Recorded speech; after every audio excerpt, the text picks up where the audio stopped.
All right. Well, hello, chat. How's it going? Hopefully, well. I would have found a better looping version of this garage music if I had had the time, but I was kind of in a rush. I'm not gonna lie. I was doing stuff like right up until needing to prepare stream, and I might have gone a couple minutes over just to fit it all in. But I'm here. And the garage music works well enough. It just has a very abrupt, like, fade out transition. And I'm not late. That's the thing. I'm not late. Dream Master's a billionaire. It all works out, right? Disgraceful my ass. Because you know what I was working on? I was working on... Sorry, I stood up. Getting the new video out for patrons and members. That's what I was working on. I was getting it, like, ready to present to them. So, it's out. They have it. Well, it's, like, just out. They just got it. But, they have it. Alright? That's what's important. Okay. There we go. I had to reach around my party-sized bag of Takis that is on my desk. Like, on my desk over there, instead of in my desk, like it should be. I think I've mentioned it before, that I, like, always have my party-sized bag of Takis, like, in my desk. I always have one. I have such a bad Takis addiction that, I always have, and I don't go through them very quickly. I barely snack on them, but it, thankfully I have an issue with Takis, despite how much I love them.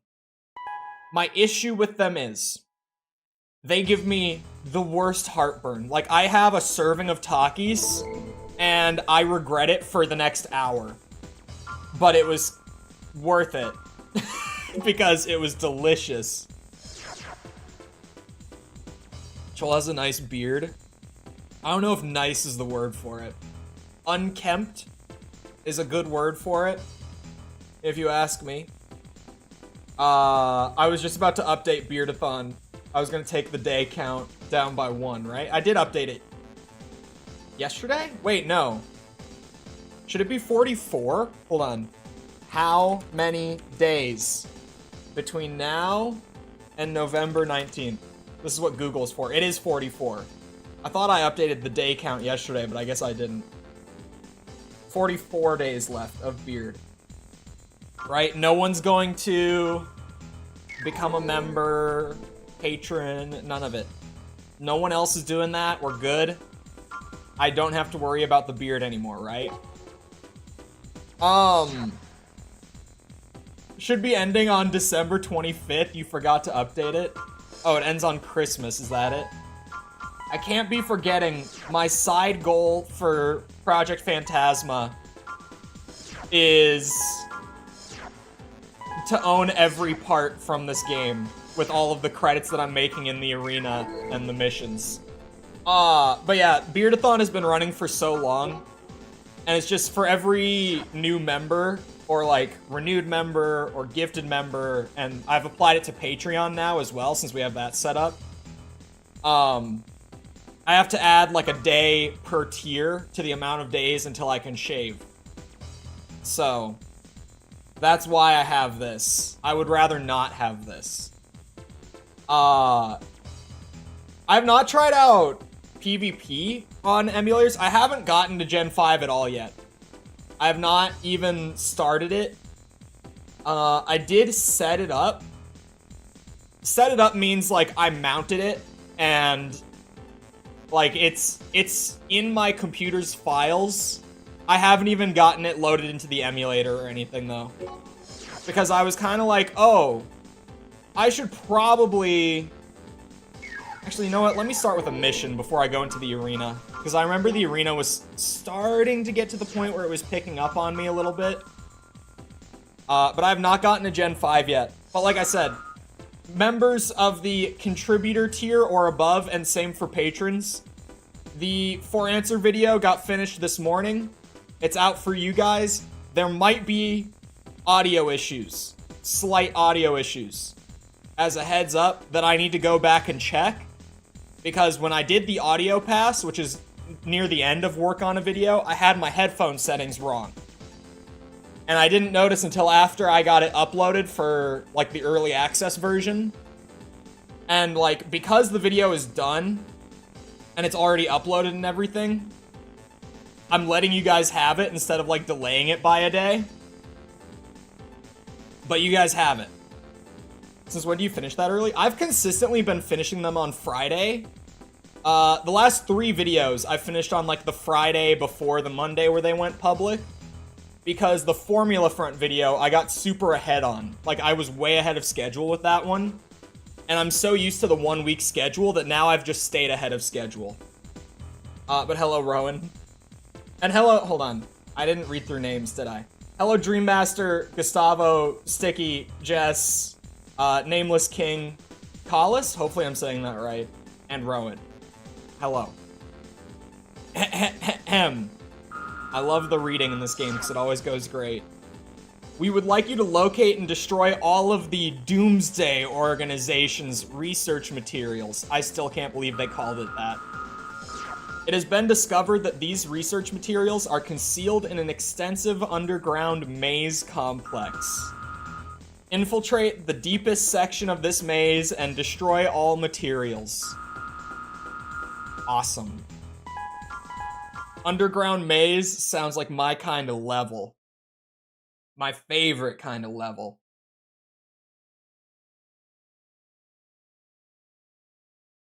Sorry. That's the research materials should be hidden in the deepest section of the maze. Destroy all materials upon discovery. I'm kind of dehydrated, so the energy drink is hitting me really hard every sip.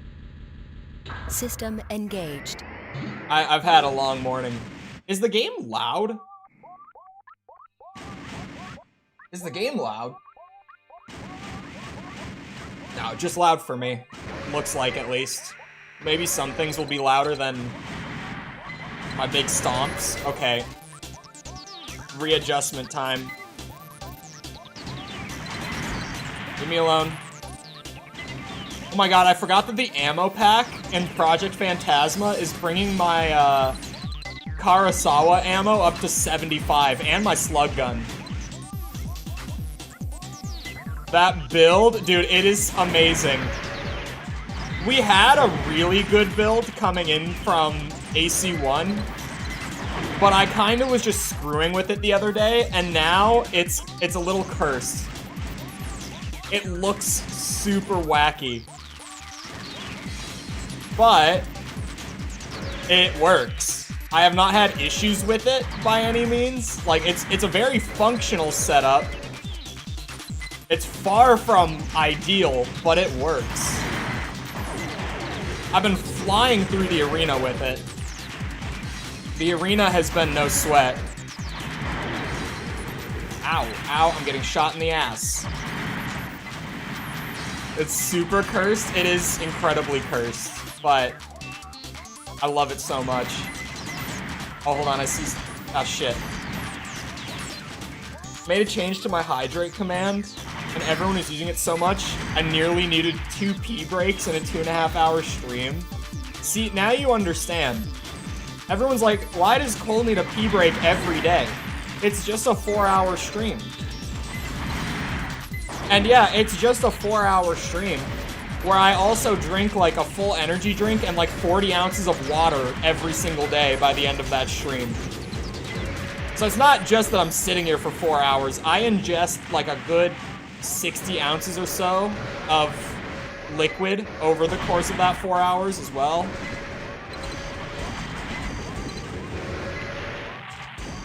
I do like the updated Karasawa sound. A lot of the sound changes in Project Phantasma kind of drive me nuts, especially the boosters. But the Karasawa sounds better. Oh, this one's for all of my Call of Duty gamers. Everyone who enjoys a good junk food game like I do. How was the MW3 reveal yesterday? I've barely seen any of it. I really only looked at the zombie stuff. I'm gonna keep it a buck. That's like the one thing that I was really curious to see. So that's really all I looked at. But I know that they should have shown everything, right? I think they should have shown like all 4 modes yesterday. At least to my understanding. I think the beta for PlayStation actually started today. Like, they literally had their big reveal event and then started the open beta for PlayStation owners today, I believe. So they're pulling like a crazy last-minute marketing pull for a game that I believe comes out later this month. I'm not sure when exactly MW3 is coming out. Last COD I enjoyed was Black Ops 1. Black Ops 1 is a classic. COD has been a lot of up and down over the years. But the one thing that I will give COD over like the last decade or so is that every single year they have one component of the game that's really good. Like, there has not been a single game that's been like, oh, the whole game sucks. Like, every game has kind of done one thing really well. And then the rest have kind of just been like, it's fine. I'm trying to think, if I were to recommend COD for someone who's been skipping, like, the last 13 years of it. If you're a multiplayer guy, I would probably... Okay, I'm not as much of a multiplayer guy, so that one's kind of hard for me, in all honesty. Like, I always enjoy it, but I don't really play it a whole lot. I'm trying to think.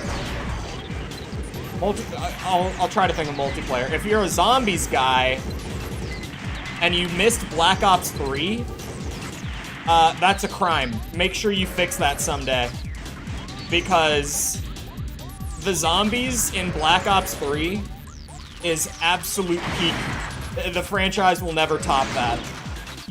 Like, it will never be better than that. It was just so perfect. I would love for it to be better than that. I just don't think it will be. This build is so goofy. Oh. I have confirmed that everything has been destroyed. Oh, it's on Please AC5? return I've to not base. gotten to AC5 yet. I haven't Target even set it achieved. up in the emulator yet, but I will start on it tonight. I'm a little busy tonight as well. I'm going on for people who are around a lot for streams. I'll be on False's stream tonight. When we were joking the other day, like when we were jokingly, when she was here in chat, like taking shots at one another, and I said something about like, hey, what are you doing Friday night? Just saying. She was like, yeah, we could do Friday. And I was like, okay, sure. So we'll be finishing Halo 2 tonight. Oh yeah. So background context for people who don't know. False is a streamer friend of mine, YouTube and Twitch. I'm just on YouTube. She's hybrid across both. I will be on her Twitch channel tonight. And we've been playing through the Halo series because she has never played them. So we played through Halo CE already, and tonight we'll be finishing up like the last couple missions of Halo 2 and starting Halo 3. So that should be exciting. Halo 3 is not my favorite, but Halo 3 is like 70% of Halo fans' favorite, roughly. Like, it's definitely a majority favorite. So that should be good. You can stream on 2 at once. No, so she'll do certain days on YouTube, like her Wednesdays and Thursdays, she does YouTube. And then like Friday, Saturday, Sunday, she does Twitch. She splits her week up between the two. Shooters are rare for me these days. Doom Eternal was great though. Doom Eternal is definitely the best FPS game of the last few years. Like, easily. Most balanced on launch. The only one I've gotten to dig into PvP at all with was 6 so far. Just because a lot of the older games don't have, like, network PvP. And then even with 4, I know that you can set it up on emulator to like get into network PvP. Like there are fan servers that have been set up, but I just didn't do it. Like PvP is not something I've been covering in the reviews, so I wasn't worried about it. Someday it would probably be a fun distraction though. Back to the best part of the game.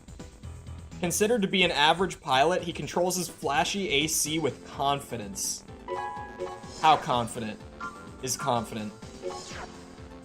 Love Halo 1 the most. Halo 1 is just like, it just feels good. Sergeant Johnson ass grab. Yeah, I showed her, like I just sent her the YouTube video of the Halo 1 ending when we finished it, the legendary one, sorry. And I explained to her that like, yeah, each game in the series has like a little extra something thrown into its ending to reward you for playing on legendary. And she thought the ass grab was hilarious. Oh my god, I don't want to get nuked too.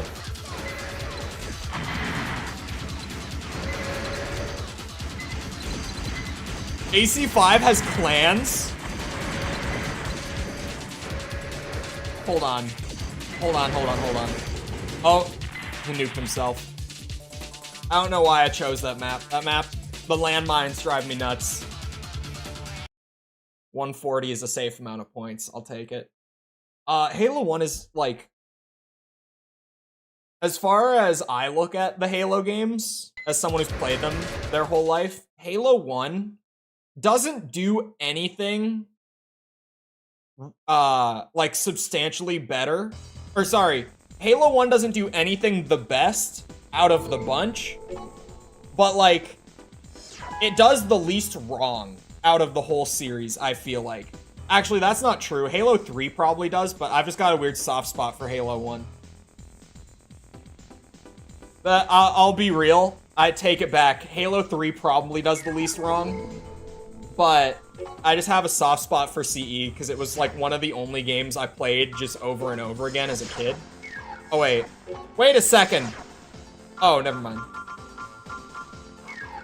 I saw all of them grayed out, and I thought I didn't have any optional parts equipped. I was like, my build has been neutered this whole time, and I had no idea. If you can fly forever, most armored cores don't. Yeah, mine doesn't. Especially with the Karasawa. Oh, that's something that I've loved. Or, sorry, that I loved playing Gen 4. I'm done with Gen 4 now. I need to process that I'm already done with Gen 4. It's something that I loved when I was playing Gen 4. It's really... well, it's not easy to get an infinite flight build, but, like, you can make an infinite flight build without needing to, like, gear every single decision in the build towards obtaining infinite flight. Like, you can kind of have some freedom and then get infinite flight on top of it. And I had so much fun with builds that just...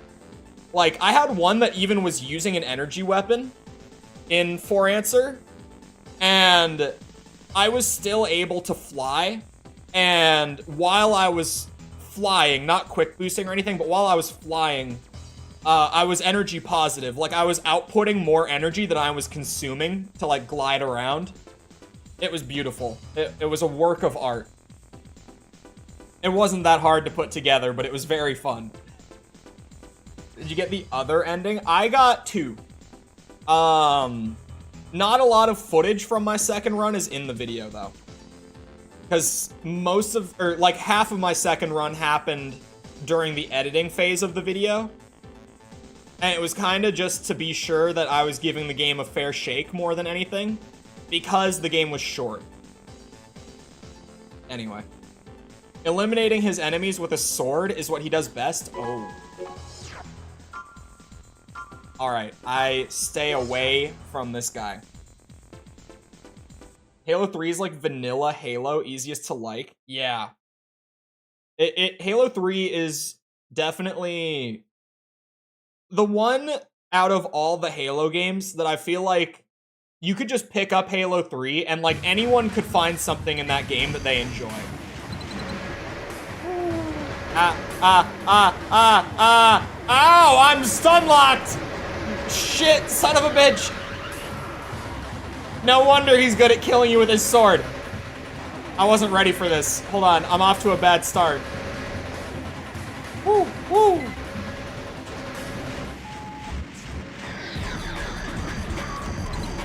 Shit!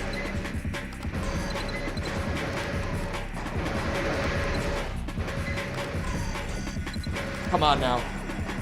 Oh my god, he's so high up. What the hell? I'm getting my ass handed to me. Should have warned you about that. You're good. I'm clipping through the building a little bit. Ah!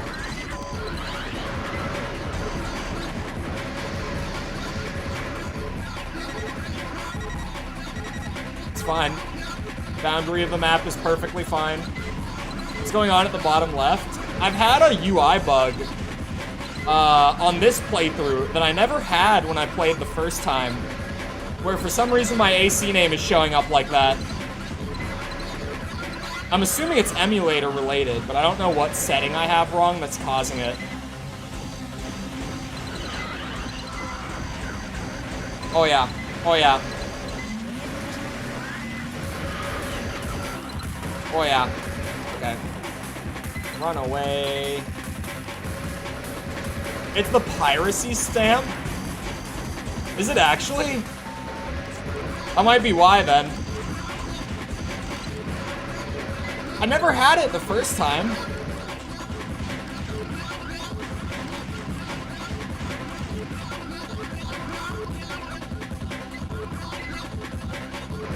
He's sitting still.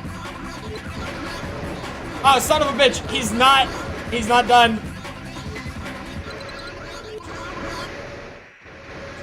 Shit.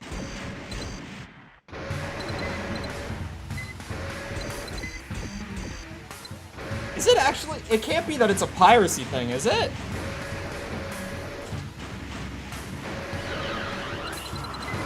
Because, like, I moved the files over from the same hard drive that I used to play the game the first time to set it up on the new PC that I built, like, afterwards. It's probably the renderer. I would have to assume so. But I think I'm using the same renderer. I think I'm using Vulkan. I might not be using Vulkan. I know for sure I was using Vulkan the first time around. But I kind of set this install up a lot quicker. Oh, come on now.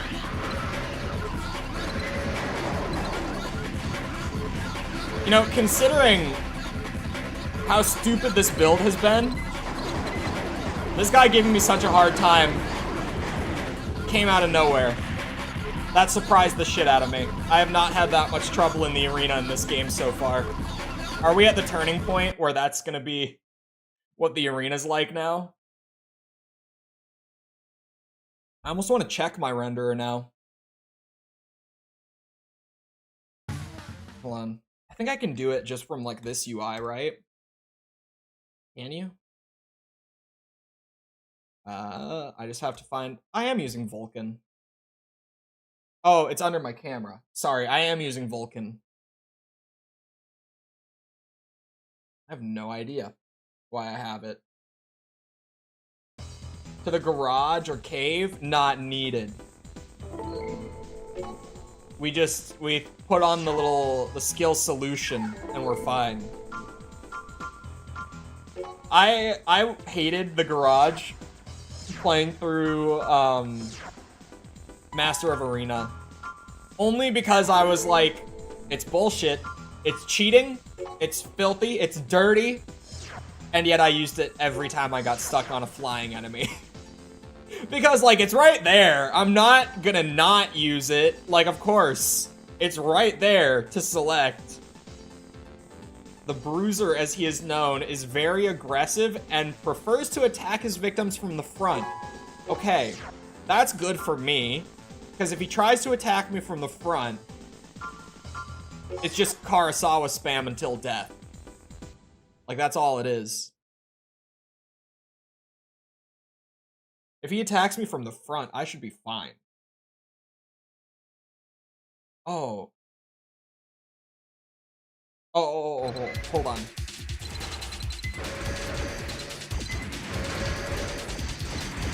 I missed an interesting message. Ah. Okay. Man, why you gotta waddle in the opposite direction? Make it hard on me. Let me just spam Karasawa until you're gone. All right. Don't make this more difficult than it needs to be. Ooh.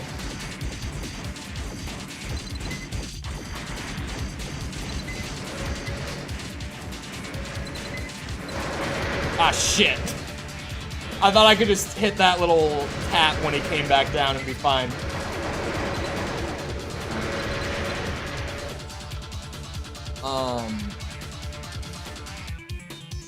You saw some Project 6? No, I did not look into it any further afterwards. I do feel like that looks interesting. If you ever get to Kingsfield, it might take you a bit to learn basic ass mechanics that make the gameplay not suck. Oh no. That's a bad warning.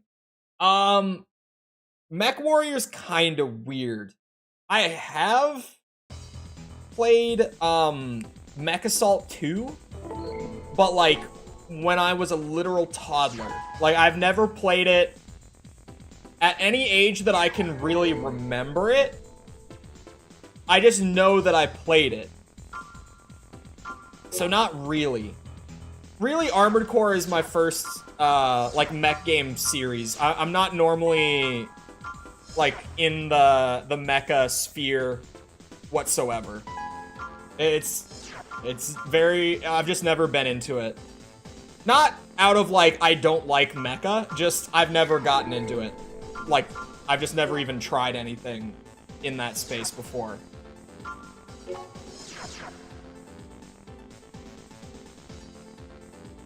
Mech Warrior is awesome, but very different. Yeah, I looked at it a little bit, and it looks very different, to put it lightly. Pilot of an ominous-looking AC. He has a well-balanced machine at his command. Alright. Also, if I seem like I'm taking more pauses to drink my caffeine today, it's because I need it. I am so tired. I had to get up at 2 in the morning to drive a buddy to the airport this morning.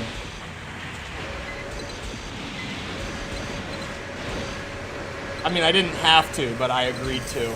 And now I kind of regret it. Because I also scheduled to go on my other friend's stream until like 10 p.m. tonight. So I can't even like go to bed early tonight to make up for it.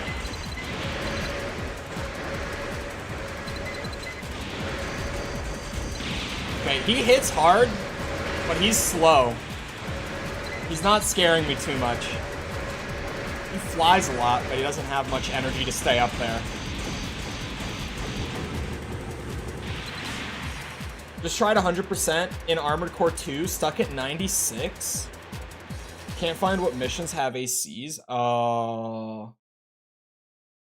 I hope that doesn't happen to me. Everyone that watched one single Power Rangers episode think mechs are cool. I never watched Power Rangers as a kid. It was... I was in the... I've heard from... Hold on. What was the show that was on? I think I did watch a little bit of it. Hold on. There was a show that ran when I was a kid on like Nickelodeon or something like that. What was it?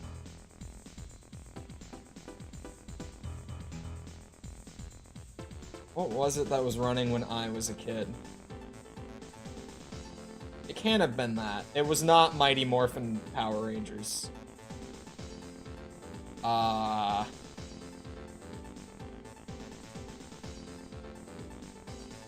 to figure out which one it was.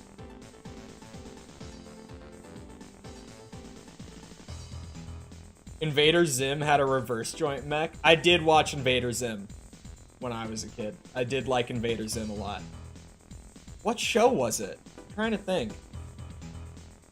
You heard of AC6 PvP patch? No, is it just people, like, did someone just make a mod to balance everything out? Well, in quotes. At the very least, just to, like, nerf, you know, Gatling guns, Zimmermans, that sort of stuff. Oh, new regulation? Like, wait. Was this an actual, like, FromSoft patch? Hold on. They drop... Oh! Whoa! I thought this was a fan patch. Holy shit! They adjusted all the frame parts, too!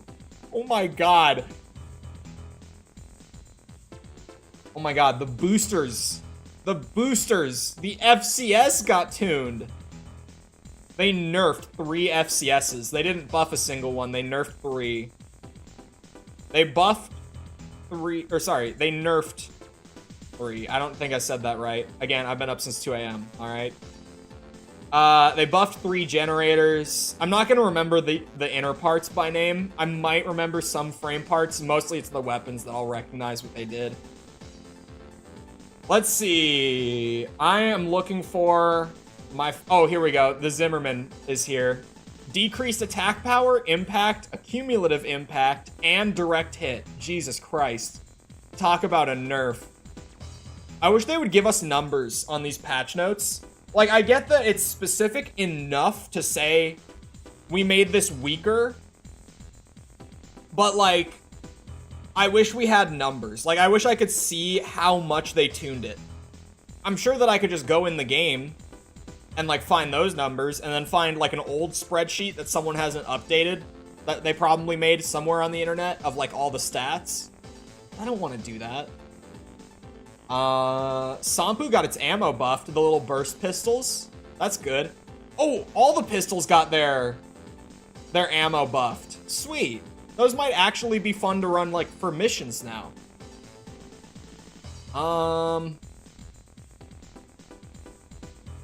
You know what I'm not seeing in here is the Etsugen chat.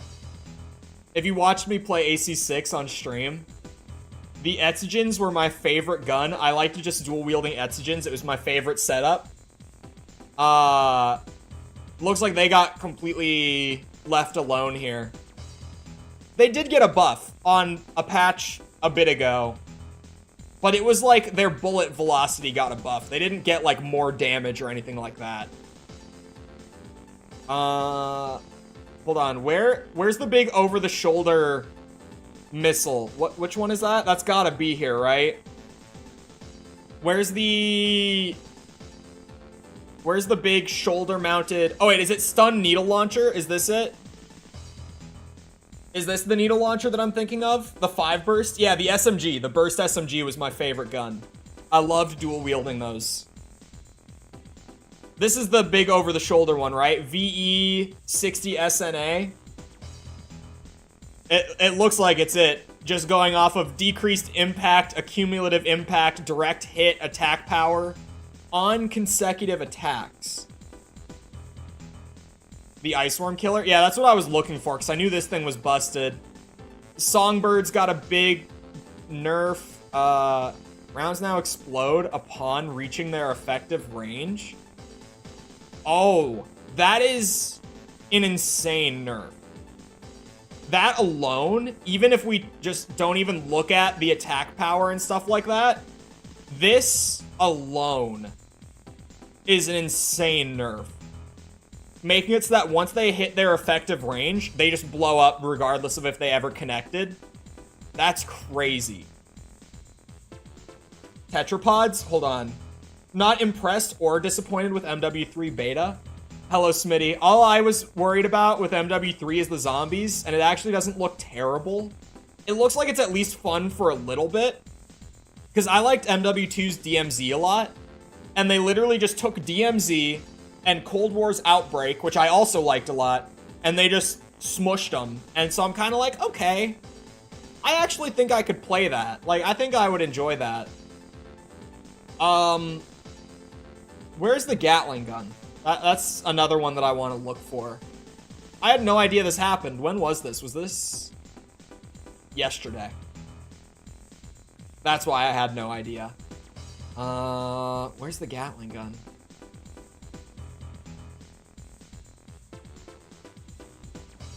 Chat, did they... Untouched? No way. I was just, like, it was clicking in my head right as I looked over and read that they didn't touch them. What? I've been saying it. All that the Gatling guns need is the weight requirement needs to be brought up. That's it. The damage is fine. Like, let tanks run the Gatling guns. I don't care. They should be able to. But having, like, a middleweight biped, dual-wield Gatling guns is stupid. They should just be heavier. That's all I need them to be. I don't care beyond that. Hold on. Let me check out the tetrapods. Oh! They decreased the AP on the tetrapods? Wait, only 2 of them, though. I'm assuming the heaviest set didn't get touched? Or the lightest set.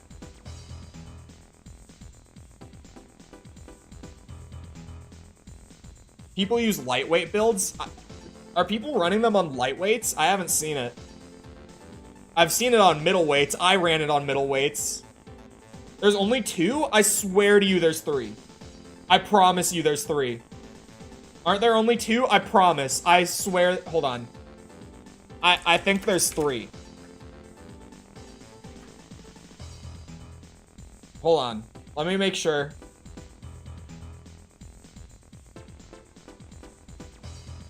Because I'm pretty sure there's 2 in the shop.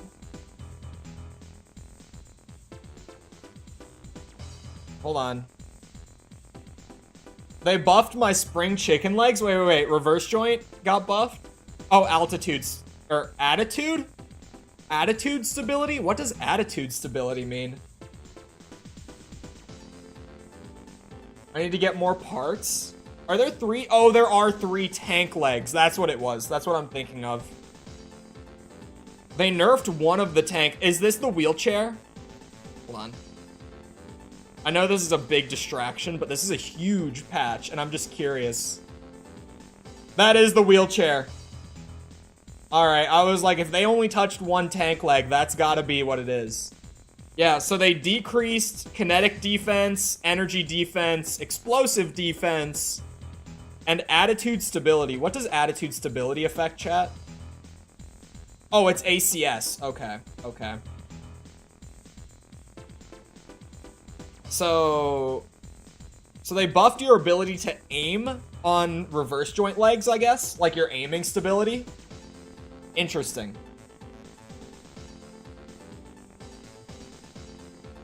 Interesting. I think Tetrapod Hover was nerfed too. I wouldn't put it past them to have some changes in here that aren't listed. Because FromSoft loved doing that with Elden Ring. I know that happened a ton with Elden Ring, where we would get like these giant-ass patch notes with all these listed, but then there would be a ton of stuff also that just wasn't listed for some reason.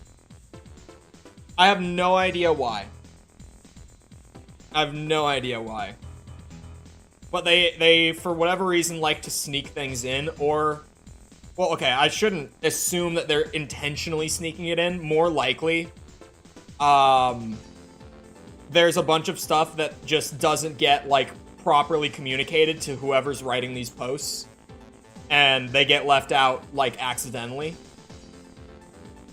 So I wouldn't put it past them to have, like, nerfed... I would assume if they're nerfing, like, hover, it's, like, the amount of energy it drains would probably be what they nerfed, if I just had to guess. Elden Ring's PvP just became Dark Souls 3 PvP. It's actually good now, thankfully.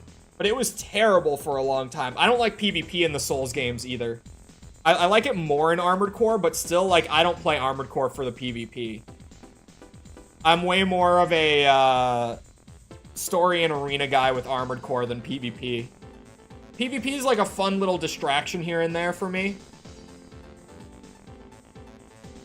Fixed a bug where charged attacks from Moonlight and Redshift would clip through certain structures and objects. Interesting, I never saw that.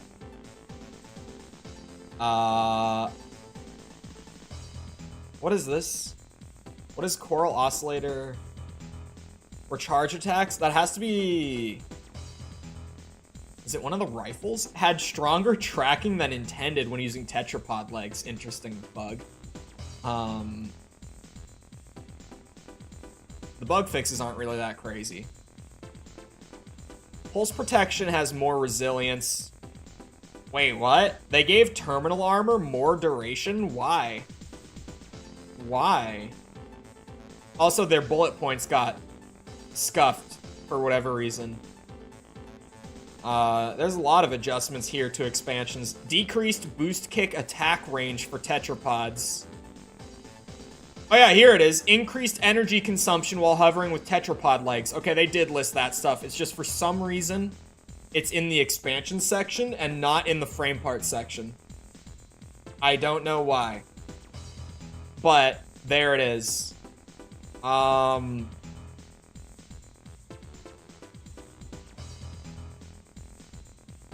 Adjusted damage dealt by certain weapons when attacking the pulse shield deployed from pulse shield launcher. How did you adjust it? What do you mean you adjusted it? What does that mean, FromSoft? That means nothing. Adjusted. Something changed. Who knows? Hope you tested it before and wrote it down. Sorry. This is what I'm saying. Give us numbers. I bitch about numbers with every game's patch notes before Armored Core fans thinks that this is me just going unhinged for a bit.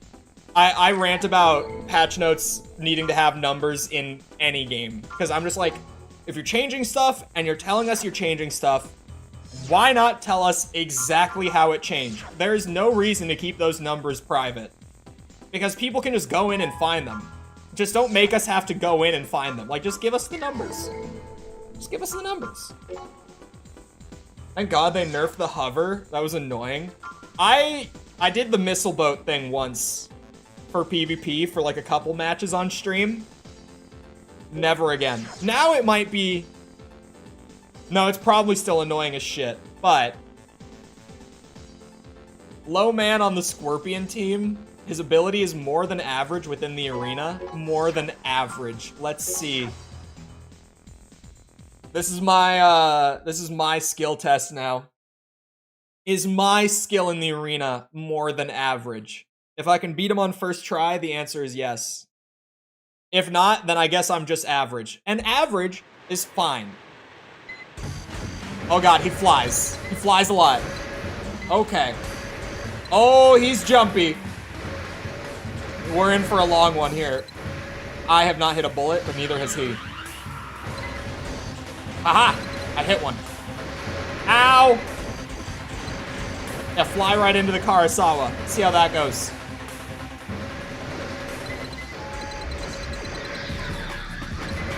This song is the best song in Project Phantasma. Oh my god, can you slow down with the missiles?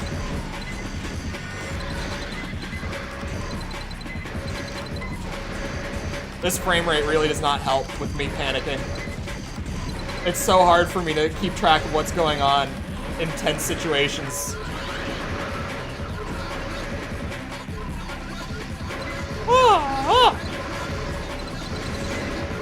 Please don't hit me. What is that? What do you have? I just saw beams come. Oh, he has a laser cannon. I see it on his shoulder. For a second, I just heard the sound, and it was the same as the Karasawa, and it freaked me out.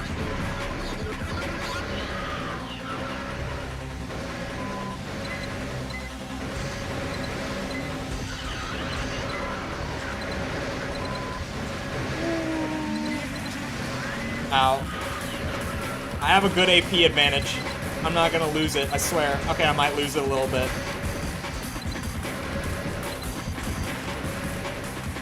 made up for it. Ow. Oh my god, 3? He's at 3 AP. Hit him with the shotgun. Oh god, he's in the river now. As soon as he pops up, watch this. Damn it.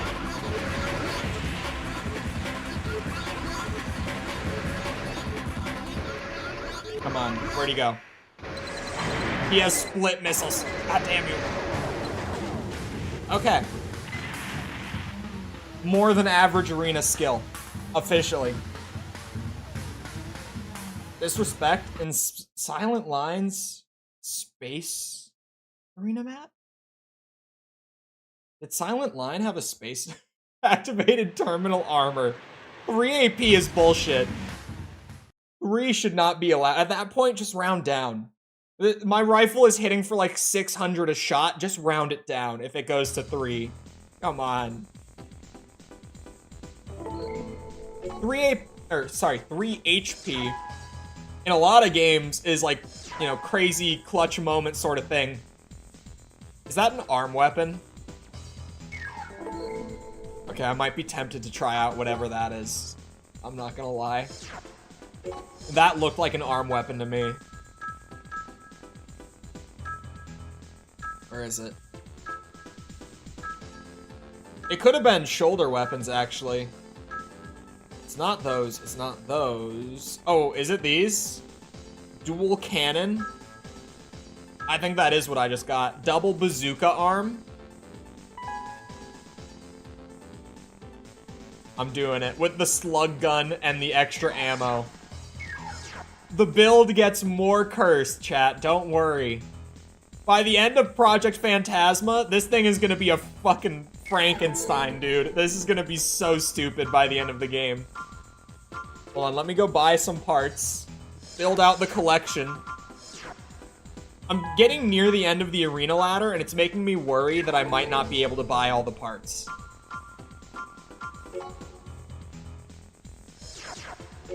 Riding a soapbox. 3 AP is ridiculous. I don't know if anyone has been playing the new Mortal Kombat whatsoever. I've been playing it with a buddy of mine a good bit, who were both like fairly newly interested in fighting games. And Mortal Kombat, like the two of us are both like, this game is so shit.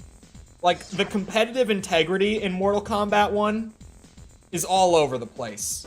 The balance is terrible.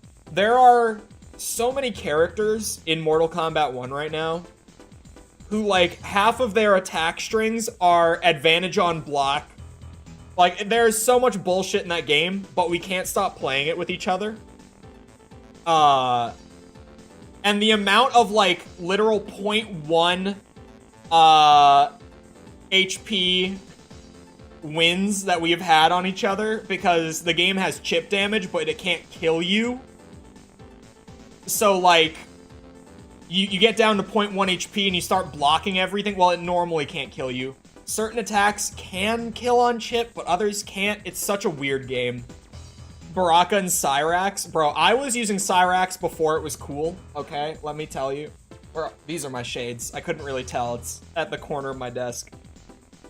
I'll do it. Thank you, Ricky, for the super chat.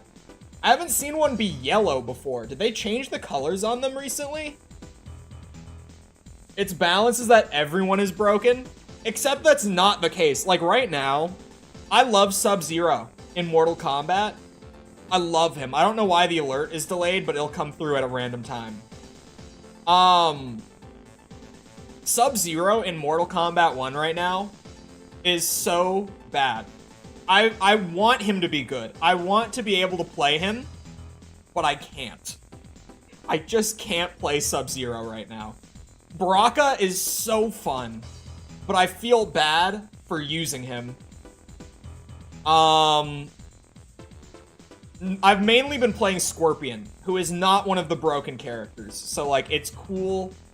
You know, I'm not a meta slave. I do play him with Cyrax, but at least Scorpion is like a high tier character, but he's not like broken. He's actually kind of hard to play in the new game, but he's so fun once you get it figured out. I love him so much. We want you to disrupt Project Phantasma related shipping lines. Although we do not have many details on the project, we should not ignore its existence. The targets are the enemy transport vehicles. Note that the Rampart Bridge is located in front of the military zone. Before they cross the bridge, destroy all enemy transports. Sorry, hiccup. It never came. If even one of them gets through, the mission will be considered a failure. We've established a surveillance operation before the bridge at points A, B, and C. We will keep you updated, so listen for details. Oh, yeah. See what I mean? Came through at a random time. Oh, hold on. Wait for it. Here comes Charlie. Sunglasses for heinous bazooka on build. On build? The AI text-to-speech. You're an annoyance. Scorpion is fine in MK1. Scorpion, like, I know. In 10 and 11, he was like the noob character. Like, you could just pick up Scorpion and be fine. But MK1, instead of being like hyper-aggressive, he's like reactionary. We've confirmed the presence of the Like, you transport kind of have to vehicles. wait and see what your opponent's doing, and then react to it on the new Scorpion. And it's really weird to figure out, but he's so fun once you get it figured out. But he has this crazy combo of Scorpion and Project Phantasma. I don't know if... no, I think I did fight. Oh, it's that kind of bazooka? Why can I not move? Wait, I didn't realize it was that kind of bazooka. Hold the phone. Oh, I gotta change up my optional parts. Like, half of my slots are for energy weapons.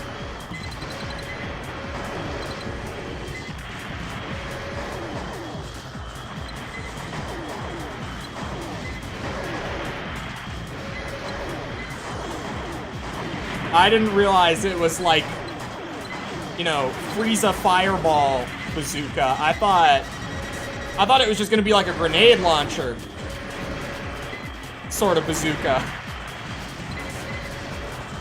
Not the planet's gone in 5 minutes kind of bazooka. 5 minutes my ass, but...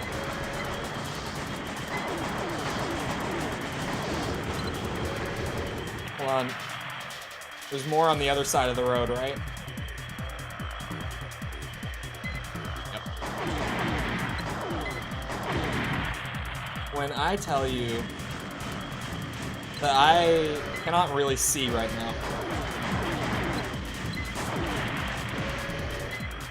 Best Reptile we've had in Mortal Kombat? Is it? I haven't played much Reptile. I played him for like the story mode and I thought he was fun, but I haven't like dug into him at all. Baraka was actually, when I streamed through the story, right when it came out, Baraka was the first character that I picked up that I said out loud, like, I think I want to play this character like a lot. Targets destroyed. And now I don't. He is super fun. Target achieved. But like, he is one of the most broken characters, and I don't want to be that guy who's playing online with like Baraka Cyrax right now. I don't want to be that guy. Me personally, I don't. I feel like Reptile's in like kind of that spot in MK1 for the most part. That's like, he's not too strong, he's not too weak. Like, he's one of the few characters that actually feels balanced. We found remnants of a large weapon, the likes of which we have not come across before. They're probably related to the secret project known as Phantasma. Thanks for your thorough and efficient work. No problem. The emails are so much shorter in this game. Still run energy weapons in 6? I feel like they're slept on. I feel like most weapons in 6 are slept on because, the PvP crowd for the most part, from going off of my comments, okay? So I'm saying this, but this could be like a vocal minority situation. I have to preface that. But, PvP crowd, every time I'm like, this weapon isn't even that bad. I think this weapon's pretty good. PvP crowd is like, yeah, well, but what if you're fighting dual Zimmermans or dual Gatling guns? What do you do then? And I'm like, okay. I'm not saying it's the best gun in the game. I'm not saying this is like the OP gun to run every single time. I'm saying you could run it. The only gun that I ever felt like I really couldn't use in PvP was the burst AR. You know how there's like the single shot AR and then the burst one? That burst AR never felt good in PvP to me. But that's like the only weapon I ever tried that I felt like I actually can't use this in PvP. Other than that, I was able to win matches with like everything I tried out. I feel like it's a pretty balanced game outside of like Zimmermans and Songbirds and Gats and the stun launcher. Those 4 were ridiculous, but burst AR is trash even for PvE. I feel like it's fine for PvE, but like you kind of know that you're not using an optimal weapon. You're just kind of using it for the sake of using it, right? Member of the AC Tech Research Center? He uses an AC with a multitude of weapons. Interesting. I recently watched, has anyone seen VODs' recent, like, AC6 build video? Where he showcased, like, a bunch of just, like, really cool, like, unique builds. They weren't, like, meta PvP builds. They were just, like, a bunch of different, like, honestly, really well thought out and, like, interestingly themed builds. And I thought they were really cool. And he had share codes for a lot of them, and there were a couple that I was like, I might actually grab that share code to, like, use that build for some B-roll for my AC6 video when I get to it. Because there were some really cool looking builds in there that I was just like, I would love to have B-roll using that. This hits for like 1,000. We both do. We both have like a crazy cannon. He might win. Oh my god, that one hit for like 2K. He nuked himself. These are so stupid. These have no ammo, but then they do that. That's insane. Recently, a lot of lightweight builds using laser rifles. Oh. Those floaty grounds? Huh? Floaty grounds? Dude, this cannon might actually be good. Like, I thought I was running it just to make, like, the most cursed build. Which, that was definitely the intent. But... oh, maybe the 2K shot was... I hit him, and then he might have hit himself. Like, within the same little frame of time. In the area you just fought? Oh, they, like, load in and out, like, weirdly. COD beta's out only for PlayStation. The rest of us plebs get it next week. How's the multiplayer for MW3 though? Because I was not looking into the multiplayer at all. I talked about it earlier. I was just curious about what the hell zombies was going to be this year. Because I had heard that it was going to be DMZ and zombies like fused. And from the gameplay that we got yesterday, first of all, whatever employee they had record that gameplay needs to be fired. Second of all, the game looks fine. It just looks like the person playing it had no idea what they were doing. Here, let me pull it up. Charlie Intel tweeted out like the 5 minutes. Because they didn't let any of the creators at the event yesterday stream it. Which is maybe a yikes. But they did release like 6 minutes of gameplay of it. Hold on. You guys have to bear with my COD brain rot for a minute. There is so much coming out of Charlie Intel right now. Holy shit. That's a trailer. I didn't see that there even was a new Zombies trailer. Here's the Modern Warfare 3 Zombies gameplay. The Diablo update on COD. There's a Diablo, like, crossover, I would have to assume. Here. Bear with the COD brain rot, and it's Twitter, so the video quality is low, right? Let me just skip, yeah, to where something a little more interesting is happening. So you've got like a squad of 4 players doing this objective on the Warzone map. But like, look at this guy who's playing. He's shooting at their knees. And he's just kind of like, look, who? This is who they let record like their one gameplay showcase for the event. Mistakes were made here, right? Oh, okay, that actually wasn't that bad. He has his moments, but he just kind of sprays his gun everywhere and hits a whole lot of nothing, like throughout the whole, what is it? Little over 5 minutes of gameplay. But the zombies looks cool. I mean, obviously, I'm way more into like round-based and stuff like that. When it comes to zombies, I would way rather just get more of that. But it's like, you know what? For what this is, it looks interesting. I'll give it a shot. Just shot that zombie's hand and died. When you give your little brother the controller. I felt like I was watching like Dean Takahashi play Cuphead. Piloting a speedy and energy efficient AC, he battles for the sheer fun of it. Oh my god! Pilot named Dill, AC Pickle. You're shitting me. Dill Pickle? Who localized? Oh, it was H-Tech. I looked it up the other day. I was like, who localized Project Phantasma specifically? The replay is never a video? What do you mean? X-Defiant is the move. I'm really interested in what that will be whenever it ends up coming out. We're on like the 3rd delay of X-Defiant, so I'm at the point of like, oh god, that's a Kurosawa. I'm at the point of like cautious optimism for it. But it seems like it's more delays because like they want to make sure that the game is what it needs to be. Ooh, that one hit hard.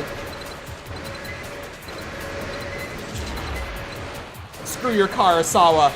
I have double arm cannon and it's all I need. Shit. Wait, do they not blow up when they hit the water? There's a Diablo collab in Overwatch. Oh god, he has a Gatling gun. He literally has my build from AC1. He has the shoulder gat, human plus, Kurosawa, Moonlight. This is like the build that I started Project Phantasma with, and somehow I've gotten here.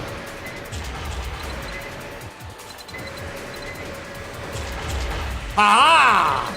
Hit him while he was in the air. Risky move, but it paid off. Oh, come on. There we go.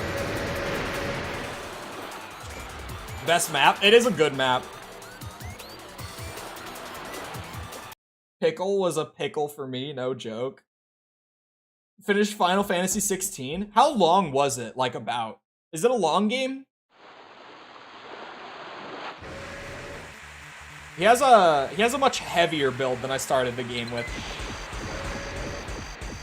But yeah, it's Kurosawa and the chain gun.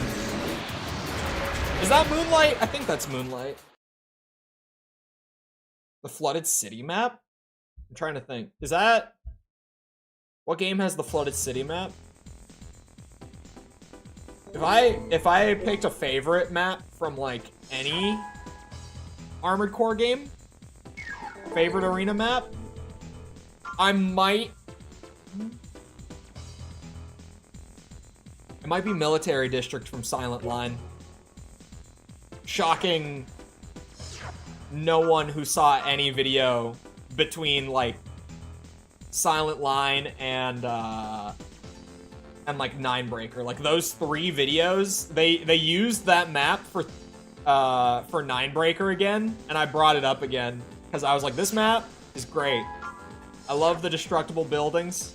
It's great. I love that there's cover, but as the match goes on, like the more that you abuse cover, the less you get of it. Chef's kiss. Parking garage cheese? Nope, none of that. If you do all the little side quests, it's long, but if you pass them, maybe 20 hours? Okay. So it's like about what you'd expect from an RPG. Never played Master of Arena much, because in split screen mode, player 2's radar doesn't work. That is a very interesting mishap. What? Brother of Seeker. Where is Seeker? Seeker's higher up. He controls the hover AC. Triple Hunter? It's a tank. You can call it a hover all you want. That's a tank.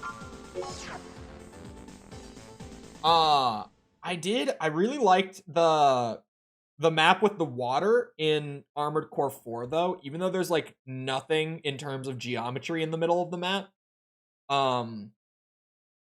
It's just really cool to watch the ACs glide across the water in AC4. I'm not gonna lie. That map, just for like the visuals of it, I'll pick that one as one of my top ones. Oh man, the cooldown on the launcher is really long. Well, I don't know if tank builds can really fight this one all that well. The cannon build is stupid. This is a really dumb build. Hilarious. I love it. But like, what is this? This should not... Why does it deal so much damage? Is the question. Like, I start up, I fly, and for a less mobile opponent, they're just dead.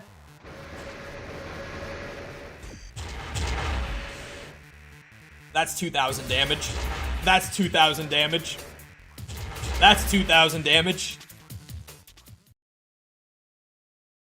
I love that it's just such a good meme build. 2 shells to boot. Yeah. I for something that I just threw on to make it more cursed, it works surprisingly well. I have not lost a match using this build yet, so I'll take it. About trying Tenchu, spiritual or predecessor to Sekiro. Sorry, I just remembered something. I knew the other day, like I thought of a game to put on the review series list for like way in the future, past even like the next one, like that kind of far in the future, like months from now. And I couldn't remember it. It was Ninja Gaiden, and you bringing up Tenchu made me think of it. I knew that I had thought of something, and I was sitting there with my phone out. I was like, what game did I think I wanted to put on here? And I couldn't remember. It was Ninja Gaiden. I played a little bit of Tenchu when I was a kid. I had it. I still have it somewhere. I have all my PS1 discs, like, in storage. I wonder if that's a valuable one. I never really, like, played it a lot as a kid, because I was playing, like, Resident Evil way more, and Crash Bandicoot way more. But it's not bad. I have not played it as an adult. I don't remember it being bad. But to be fair, when I was a kid, I thought that Spider-Man 3 was like the best superhero movie of all time. So, you know, the judgment of a kid growing up in like a 5-year-old in the mid-2000s is not that great. Fourth in command of Team Scorpion. His teammates know their ranking is because of him. Wow. You're telling me he's carrying the whole team? Sounds hard for stupid little kid gamers. Yeah. A lot of the games that I played as a kid were hard just because, like, I was a literal, like child. Like, I could barely understand what I was doing. But I would just sit there and press buttons and look at what happens and put it together eventually.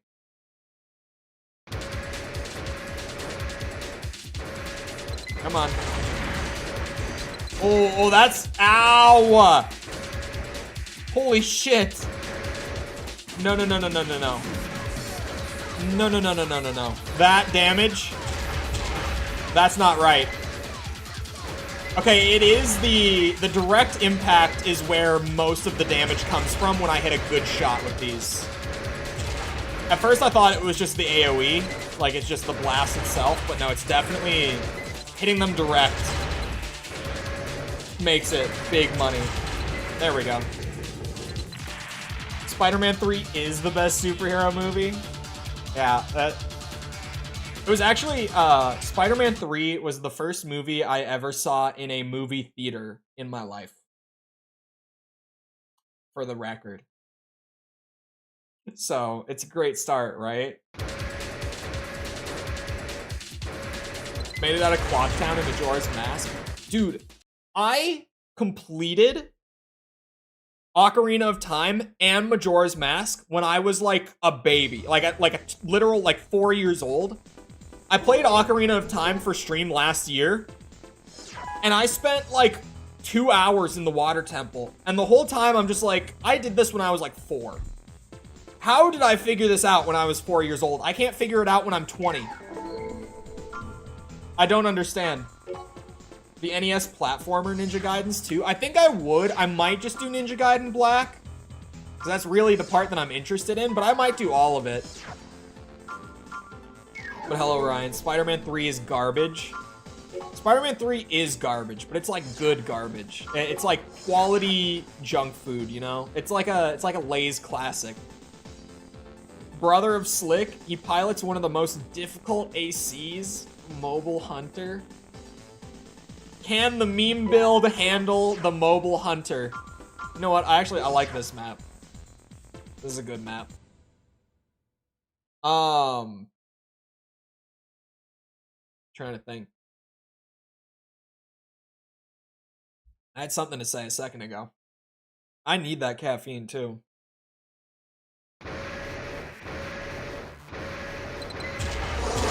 Shit.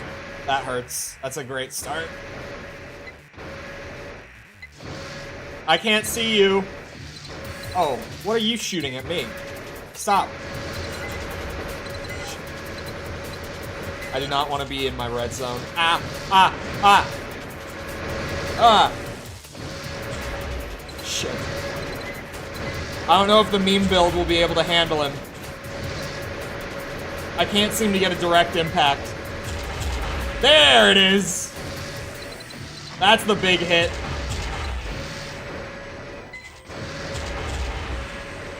Yeah. That's the thing with this build. I just have to hit them a few times. Like, as long as I can just dodge and keep myself alive long enough and wait for a golden opportunity like that, I only need, like, a good handful of hits to connect to win a match with this. It's such a weird build, but it's fun. Is it easy to emulate old Nintendo consoles, or has Nintendo cracked down? Nintendo has not cracked down on emulation at all. You know, well, there's the Steam Dolphin thing, but that's a different story. Because, and say it with me, chat, yell it from the rooftops, emulation is legal. It's perfectly legal. They can't do anything. As much as they might want to, they have no legal grounds to take down emulators. It's the only reason they haven't. You know that if they could, they would. They literally have no legal ground to take down emulators. The only reason that the Dolphin emulator got taken off of Steam when they were about to go onto it was there was something about they were trying to introduce like some paid membership to get extra benefits, and that's when Nintendo was able to say, you don't have the rights to do that. You can no longer be on Steam. Like, they went to Valve pretty much and said, if you allow them on Steam, we're gonna have a problem, and then that got taken down. But that's it. If you make game mods, yeah, I know about the game mod stuff, which is crazy, but like, as much as it sucks, they are within their legal right to take down mods to their games. Any developer and publisher is, it's just no one would. Because it's crazy. It would be like, this is maybe a weird way of putting it, but it's essentially equivalent to like, imagine if like a streamer or a YouTuber like banned someone from their chat for making fan art of them. Like, it's kind of that sort of level. It's really stupid that they do, But they can't do shit about emulation, thankfully. And yeah, I would say old Nintendo consoles like NES and Super Nintendo are honestly some of the easiest consoles to emulate, like, out there, period. They're super easy to emulate. We hydrated Jess so much yesterday, she ran out of water and had to hit the toilet for the first time during stream. I heard. Oh boy. Yeah, the Nintendo mod stuff, like with Breath of the Wild and all that, is crazy. For all the old-fashioned dudes at Nintendo to die off. Well, yeah, it's just... Nintendo is genuinely, like... At all times, Nintendo seems to be, like, 15 years behind the rest of the games industry. For whatever reason. I have no idea why, but that's kind of just the way they are. Not a clue why they're like that. Project 64 is super simple. Project 64 is insanely simple. I've never really used it. Only because, like, the two games that I wanted to emulate for N64 were Ocarina of Time and Mario 64. And now for both of those games, there are, like, actual native PC ports that you can get that just have, like, quality of life improvements and stuff. And both of them are legal. Nintendo can't take them down because neither of them give you the entire game. They instead give you, like, code for the port to run, and they make you go and find, like, source your game copy on your own, and just, like, load the game files into the port, and then it works. So it makes it so that Nintendo can't take them down for redistributing the game. Chef's Kiss. The same guys who did the Ocarina port, which is amazing, by the way, if you've never seen it. It has, like... You know how... the N64 Zelda games have, like, the Z targeting thing where you have to, like, pull the left trigger to, like, center your camera on what Link is looking at. They added free-looking movement on the right stick of your controller. Like, that's how badass that port is. They've added so much good shit to it that's just, like, basic quality of life stuff. Native widescreen, that sort of thing. Where, like, instead of stretching the image, they just raised the FOV of the camera. It's beautiful. It's beautiful. Didn't you have some issue with the Ocarina thing? I did, but they've made the install process easier now. Refresh rate? Yeah. So instead of actually playing at a native 60, you have to play Ocarina with interpolated frame rate. Because otherwise the game will speed up. The internal clock will run too fast at 60 frames, because it's normally locked to 24. Some other Japanese devs seem more entrenched in tradition. FromSoft is a good example. FromSoft just really likes old school game design philosophy, which is a good thing. I'm a big retro fan, and so I appreciate it. I like retro games a lot. So I love FromSoft kind of carrying on the whole, like, yeah, you'll just figure out how the game works by playing it. And, like, if you play the game wrong, you're just gonna get punished for it. Simply. I love that they just still do that. Because not many devs stick with that. Because sales-wise, it's a kind of bad idea, too. FromSoft is only so financially successful because of their philosophy. And this might be a bold statement. But, hear me out. As someone on the inside of the industry... I think that FromSoft is only so successful nowadays because of their old school philosophy, because it is because of the philosophy, but I think it's just because no one else does it anymore. Like, I think the fact that no one else is willing to do that, like, punishing old school design is what makes people flock to FromSoft. Like, if the entire industry went back to that design, FromSoft wouldn't have quite the novelty that it does nowadays, if that makes sense. I'm not saying they wouldn't be successful at all. I'm saying they wouldn't be, like, the prime example of, like, that form of design and success in it. Armored Core 6 does feel like Armored Core 1 to a degree. Just smoother, more open, but that's to be expected. I think it feels like Gen 3 more than anything else. Like, if I had to compare it to 1. But it is... someone commented on a video. I think it was the AC4 video. No, it was a stream VOD. Never mind. It was a stream VOD where I said that. I was like, it feels like it's somewhere between Gen 3 and Gen 4. And someone commented and was like, ah, I see that you as well view it as, or view Armored Core 6 as Gen 3.75. And that is a good way to put it. It feels like it's like 3/4 Gen 3 with like a quarter of Gen 4 in there. Was a late bloomer? Honestly, I feel like it might be a little bit what I was just saying with like, as everyone else in the industry kind of moved away from old school design, they just kind of stuck to it. Like nothing changed with FromSoft's design. Like their core design, nothing changed. It's just, they got popular. And I feel like it was because of that like early 2010s shift away from old school design. Well, that shift started in the late 2000s, but then like Dark Souls came out right at the perfect time in 2011, and like that was it. The rest is history, right? Kingsfield 4 feels extremely archaic for that system. Oh yeah, Kingsfield in general looks so archaic. Hold on, let me get an arena match in. This is just a chatting stream at this point, isn't it? A member of the AC Tech Research Center. His future is considered to be a profitable one. That's it. All right. I'll beat his ass. Watch this. Dual cannon slug gun build. Coming in hot. I love how stupid the build looks. Who was it earlier? Someone came in and immediately when I loaded into the first mission, they were just like, my god, that build. And I was like, I know. It is so cursed. It's beautiful. Ah, I was not close enough to land it. Come on. Booyah. Oh my god. I hate that it's strong. That's the best part. Is that it's not even a bad build. Oh my god, I'm stuck on buildings. Okay.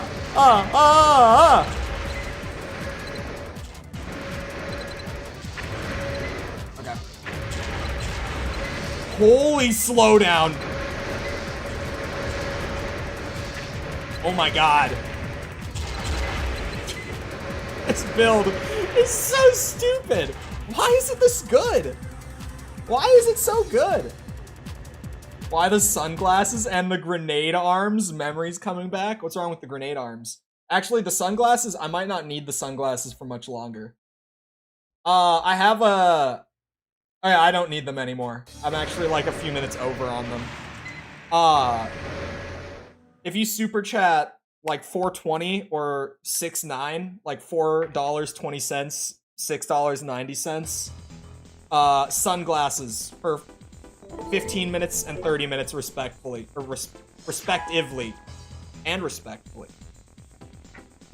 It's just a dumb joke that I've had on the channel for a while. Someone supered for the sunglasses. I want to get Pit Vipers for it. I really, really want to buy Pit Vipers for it. I should make that a funding goal for Patreon. You think many people would become patrons if I told them that their patron money for the month is collectively going towards me getting a pair of Pit Vipers to wear on stream? I think people would go for it. Thoughts? Opinions? I used to go full tank and full grenade launchers and arms thinking I was almighty. Got more frustration out of it. Well known for piloting the difficult AC Green Dog, he's obviously a top gunner. It's funny because, like, I put the arms on as a joke. But they're good. But yeah, welcome back, Scarman, as well. They're not bad. It's kind of the funny part about them. I just wanted my build to look stupid. Ow, ow, ow. Oh god. Why is he so happy? The only difficult part is landing the direct impacts. On a tank, it would be terrible. I think these arms on a tank build would suck. But on a biped, which I can probably only even do this because of the ignore weight limit thing from porting the save file. But having, like, the maneuverability with it, and just being able to, like, land the shots whenever I have a good moment to, I get that kind of damage out of nowhere. It takes, like, 4 shots to win a match. I just have to wait for my opportunity and stay alive long enough to get it. Shit. Can you land? Ah, goddammit. Slug gun it is. For the finish. Oh!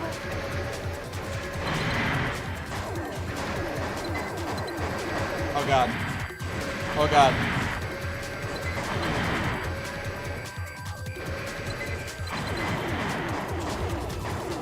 There we go. That's how I beat most of the AC2 arena. I did not expect them to be so powerful. Like, just the damage from a good direct hit of them. Like, I can take 2,000 AP off of someone in one shot. Hold on, what? I gotta wait now on the replay. When I land the first shot, how much did it do? It took me a minute. Armored Core 6 sure does look different. Oh god. Wait for it. Wait for it. Any moment.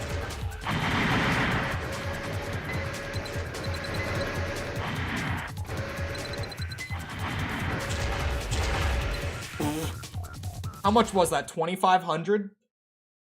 Like prism glasses, 90-degree mirror glasses. The Pit Vipers are, to me, are like comedy glasses. Hold on. I have to pull them up in case anyone doesn't know what Pit Vipers are. Like, in case you've never seen these shades. They are amazing. I grew up in snowboarding culture. So I actually knew people who, like, wore these, unironically, out on the hills. Look at these, dude. These are just works of art. These are the shades that I'm talking about getting for the redeem on stream. Something like these, the Pit Viper. These are the goofiest sunglasses to me of all time. I love them forever. They are so good. The only difficult part is, like, what color would I get? There's so many colors of them. Yeah, look. These guys are skiers, but ski and snowboarders wear these, like, out on the mountains, on the hills, whatever. Skiers and snowboarders love Pit Vipers. Because, honestly, they work for like, you know, you're in all your gear. It kind of just fits in a weird way. But in any context outside of that, these are just the wildest shades. Oh my god. Okay, that's just photoshopped on. I was like, you can't be putting Pit Vipers on the dog, man. Yeah, these shades are wild. These are ridiculous. I love them so much. Oh. Florida men love Pit Vipers. I saw them in Florida a good bit, to be honest. I would buy bootlegs from the same factory that makes the legit ones. What do we mean by not staffed with nice people? How not nice are we talking? Within, you know, terms that can be used on YouTube videos. How not nice are these people? The orange would look best. I don't know, man. The blue ones are wild. The orange ones, they're all wild, to be fair. I haven't heard anything weird about the Pit Viper company. I'm trying to think of the company that makes them. Oh my god, there's another Scorpion. Third in command of Team Scorpion. He's expected to perform remarkably in future battles.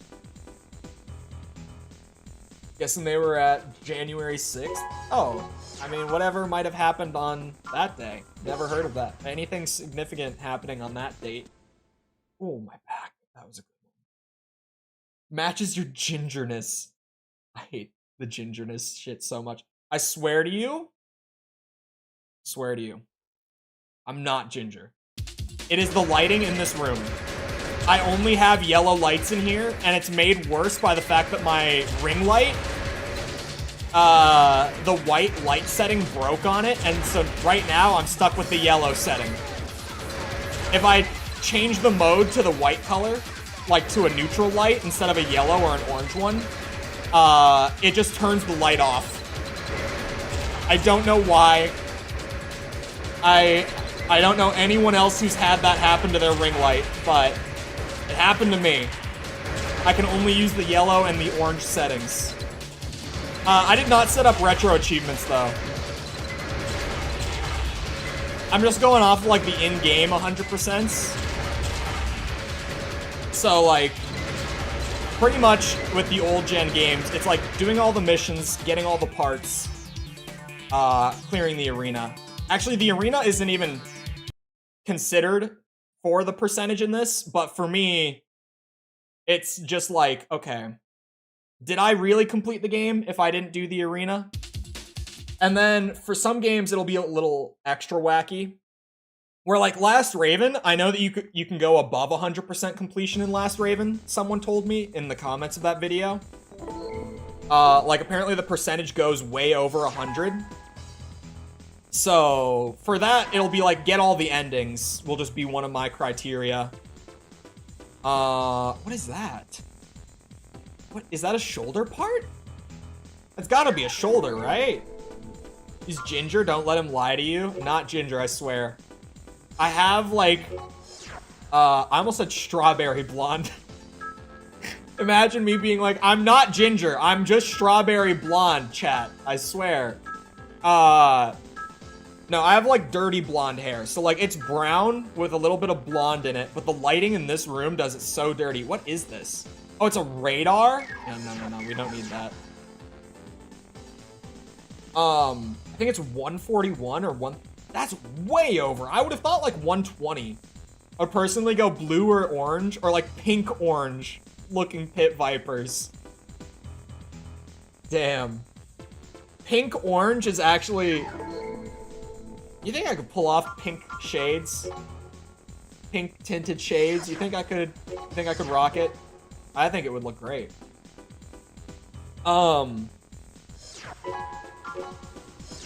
Yeah, hold on.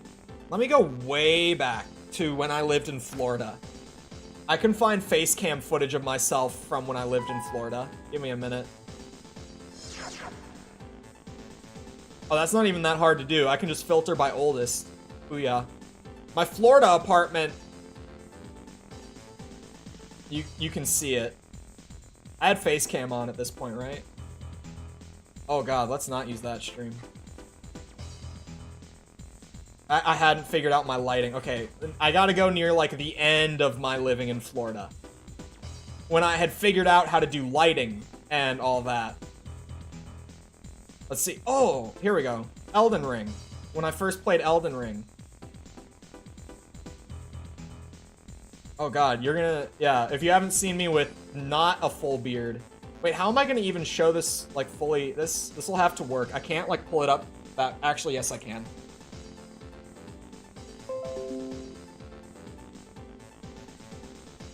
Here, you see? I'm not ginger.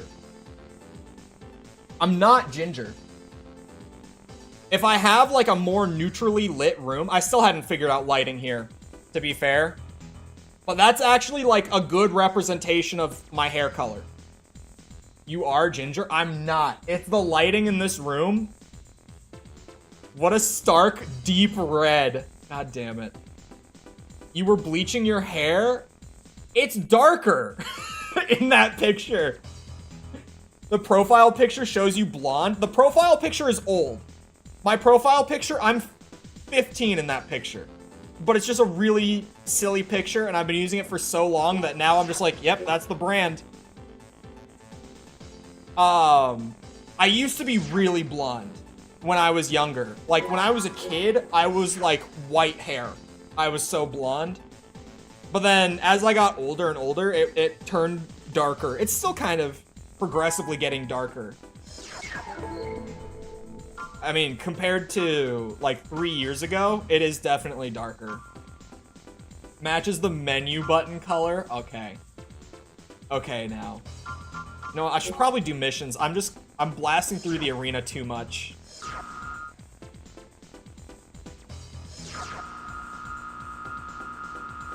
If you like money, incentivize us with dyeing your beard pink. My current, like, incentive, I mentioned at the end of the AC4 video. Anyone who got, like, all the way to the end will have heard it, and I think I mentioned it, like, last week on stream sometime. I'm gonna figure out a number to throw on the end of the AC5 video. That's, like, my deadline, is I'm gonna figure out, like, an amount. But I want to set up a funding goal on Patreon, just because it's new, so I kind of want to push it heavy, right? In case you couldn't tell. To do, like, bonus episodes of the AC series later on, after I get through, like, 100%ing the games. Kind of like a, here's the stuff I missed, and just a general, like, shorter, like, did my thoughts on the game as a whole change from the first playthrough to this one, sort of thing. And I think I would do like one video per generation, probably. So like I would wrap up the first 3 games into just one. I don't think they would be very long. Am I doing the same in 4Answer? 4Answer videos on Monday. Thank you for the plug. Patrons and members of the contributor tier and above, I actually got the video out to you guys this morning. If you haven't seen it in your feed, it's there. If you never got like a noti or anything like that, it's there. I'll give you money to go to a different series than AC. It has been going for a long time. It's really, because it's been going for a long time, it's weird to me to think that at this point, I have like 3 weeks left of the AC series, and then it's done. Because, like, getting those videos out on a weekly basis, it genuinely consumes, like, my whole week outside of streaming. So, really, for, like, the last 3 months, my life outside of stream has been Armored Core. Like, no exaggeration. Not that I've just been grinding the games that heavily. Like, I still am only playing, like, 10 hours of the game a week. And that's maybe being generous. It's maybe more like 8 or 9 for the most part. But, like, writing about Armored Core, editing footage of Armored Core, like, outside of stream, my life for months has been Armored Core because this series has been going for so long. So it's weird for me to be like, I've got 3 more videos, and then it's time for something else. Time for another game franchise to consume my life entirely, is really what that is. Here, let me actually, since we're on the topic, where is... There we go. I go to the comments on the last Raven video. That's just how I've been getting to this poll every time. I go to YouTube Studio, I go to the last Raven video, I pull up this. In case you didn't see it at the end of the last Raven video, sorry, the emulator's full screen, so it blacks out my screen whenever I dip in and out of the emulator. I know I've been going in and out a lot in the last hour. I keep getting distracted. I have this big-ass poll. A big-ass straw poll pinned on the last Raven video. It'll be on the 4Answer video as well. For what series we're doing next for reviews, I'm not saying that the #1 winner is, like, guaranteed the next series. I'm considering Ace Combat heavily, but I also feel like it's kind of, like, similar to Armored Core in the sense that it's, like, arcadey sim kind of game.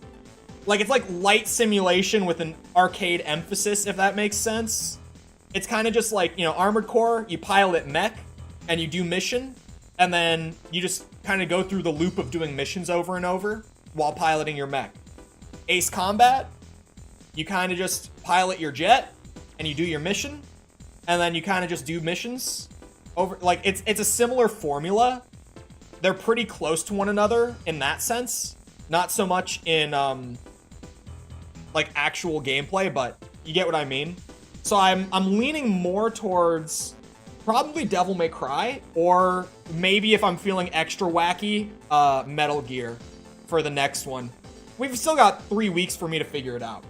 Like, until I finish the AC6 video, I'm not working on any of these. I have also considered maybe doing 2 at once and alternating, but then because I only do 1 video a week, I don't love the idea of that, just in the sense of, like, if I alternate, it's 2 weeks between videos for each, like, respective series. So it might be best to just blast through them, like, 1 at a time. Devil May Cry also only has 6 games, which is a positive for that, compared to Armored Core having 16 and me spending, like, 4 months on this series. Devil May Cry would be, like, a month and a half.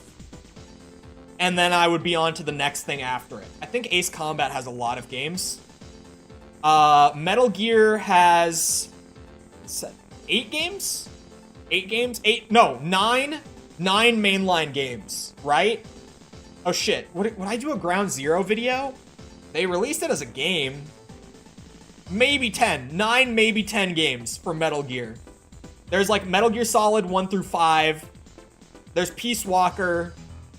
Ground Zeroes maybe. And then there's like Metal Gear 1 and 2 at the beginning. And Metal Gear Rising near the end there. Hold on, sorry. I need to go back and catch up on chat. Cookies and cream? What do you mean cookies and cream? I'm... Clearly there's some FromSoft love showing up on this poll from the AC fans. Which is funny, because I see a lot of, like, old school AC fans who have a lot of animosity towards the other FromSoft games, especially the Souls games. And I've said before, like, it makes sense. Because the Souls games did effectively at least seem to kill off the rest of, it seemed to have killed off Armored Core for, like, a decade there, right? Like, it seemed genuinely like Armored Core was dead and Souls was to blame for it. But now we know that's not the case, so I feel like there's going to be a lot more AC fans who aren't so angry at it. Maybe anymore, possibly. I don't really know. They'll probably still be around. Definitely seems like a vocal minority thing, though, especially going off of it being so high up on the votes. And even just, like, live stream chat and stuff, doing these. I can see that a lot of you guys play the Souls games or have played the Souls games. So I feel like it's a vocal minority sort of thing. 8 games, Ground Zeroes is part of MGS5 for me. Yeah, I feel like it would make sense to, like, lump it in more. That's why I said, like, maybe 10?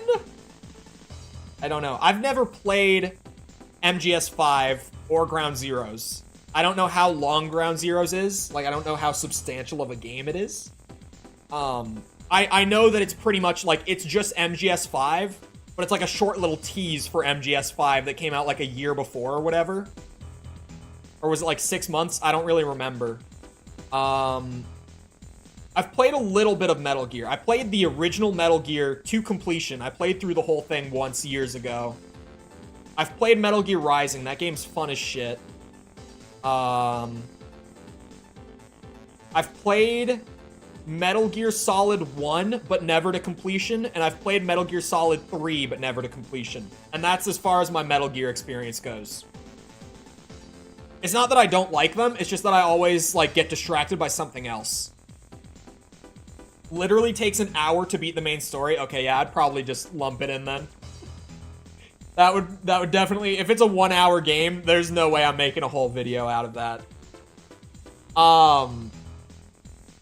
Yeah, Devil May Cry I might do next. It's second on the votes, right? And there is a good gap between first and second place, to be fair.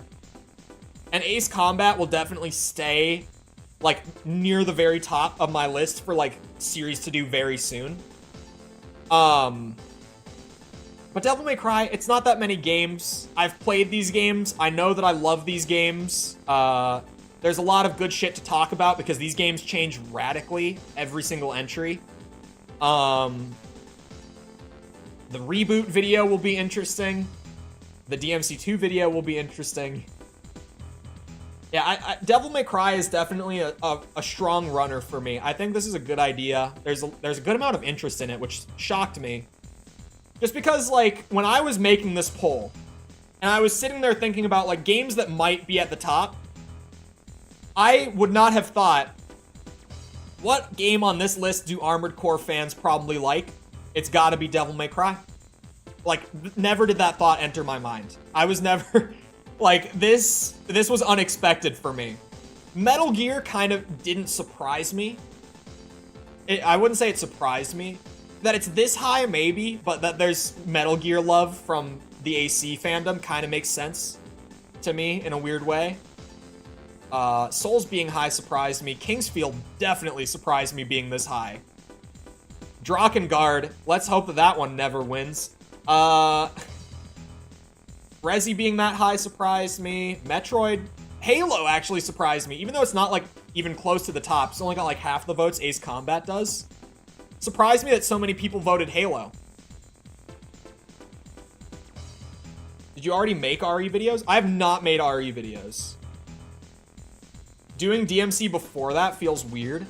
Yeah, I mean, okay. DMC before that feels a little weird, only because of its history as an RE4. And I say an RE4 because there are multiple retail games that we got that were RE4 to begin with. Another good example is, I could pull it up, but I'm going to get back to playing the game because I've been talking for a long time. I did it again. My bad. Hold on. Hold that thought. Don't let me lose it. We've been informed that a high-ranking official will be visiting the Doomsday Organization weapon test facility in SE Amber Crown. Run interference and capture him. There we go. The weapon testing area is secured with both anti-aerial radar and anti-tank landmines. Beware of these deterrents. They can prematurely end the mission. We will divide into 2 groups. You should head north from the riverside, cross 2 bridges, then head west. When the battle begins, choppers will not be able to approach the testing plant. Ignore the enemies and keep going. Doomsday Organization testing plant. Ignore enemies, keep going. Basically an RE game with cheats on. Yeah, it's really interesting. That was more build and upgrade stuff. Yeah. What was I gonna say? From here, what was I talking about? Into 2 groups and attack the laboratory from both sides. This is why I asked you to hold it Please for don't me. forget about the anti-aircraft radar in the area. In other words, avoid using your boosters. I'll Oh, contact you soon. Commence action. RE4 prototypes that made it to retail, but did not end up turning out as System RE4. engaged. DMC1 is a very well-known RE4. Not even prototype. That one got pretty far into development. If you've ever heard of the game Haunting Ground, that's another one. Haunting Ground started its life as an RE4 iteration, like one of their attempts at developing RE4. But by the time that it got pretty far along in development, they were like, no, this isn't quite what we want. So it got kind of changed up and turned into Haunting Ground. The very well-known castle build of RE4 got turned into Haunting Ground. Specifically, if you know a lot about that game's dev history. The castle build eventually turned into... My bad, The Samika. helicopter is gone. Mission failed. Shit. I was not listening. Battle lost. Say Ace Combat 5 is good? You know how we do it with the review series. We gotta start at the beginning. We can't be skipping like that. Those cars did nothing to you. They were enemies, okay?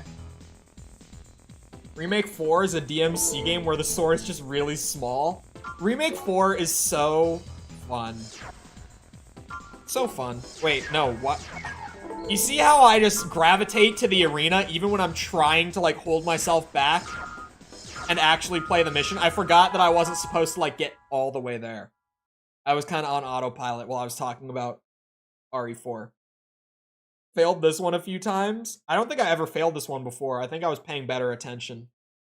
Had the same issues as Armored Core. From here, we will What, divide like into being 2 too groups and ambitious attack the laboratory for from both sides. the hardware at the time? Because Ace Combat Please started on don't forget PS1 as about well, the right? anti-aircraft radar in the area. Because I feel like that's the big thing with Gen 1 that stands In other out. words, avoid using your boosters. Is like, what they were going for, it I works will contact you fine soon. in Commence Gen 1. action. But the hardware just wasn't there to really do what they System wanted engaged. to do, right? Like, you can tell that there were just things that the hardware was holding them back, especially once they made the jump to AC2. And it's just like, wow, this is the same thing, but it's better. And it's really just because of, like, the PS2, for the most part. Hey. Stop. So glad you prefer to play games in release order rather than chronologically. It's the way. Because to me, whenever I'm looking at getting into a franchise, I guess the way that I think about it is, like, rather than just wanting to experience the story as it happens, because story for me is like an additional component. The landmines have been triggered. Holy slowdown. The helicopter is gone. Mission failed. I got lost again. Battle lost. How did I not fail this mission on my first playthrough? What is this? I remember this mission just being so easy. What was I talking about a second ago? Back to bullying cars. Shit, I lost my thought again. Welcome to... Well, I have multiple excuses today. Main excuse every day. My ADHD is bad. Like, really bad. It's acute, is the technical term. The industry term, if you will. Oh, chronological order. That's what I was talking about. No, yeah. From here, we will divide into two groups and attack Story the is an laboratory additional from part of both a game for sides. me. I'm way more interested in gameplay stuff. Please don't forget about the anti-aircraft radar. So in for the me, area. I just want to see how the mechanics evolve In throughout a other series words, avoid runtime using your boosters. more than anything else. And also, even when it I will comes to contact you story, soon. I think there's a lot of Commence merit action. to experiencing a franchise System engaged. as fans who were there from the beginning would have experienced it, rather than just literally going through the story in the order that the story happens. Because one of my favorite examples of it, go to someone who has never watched a Star Wars movie in their life and try to start them out with The Phantom Menace. And then, if they are still willing to give it a chance beyond that, then yeah, upgrade them, if you even could consider that, to Attack of the Clones. And yeah, after they've watched those two movies, see how much they want to continue watching Star Wars. Point being, they will not want to continue watching Star Wars. They will be so done. They will have no interest. You'll have killed your chances. But if you start someone on A New Hope, now you're talking. Now you've got a good chance. Now you've got a good chance at getting them hooked.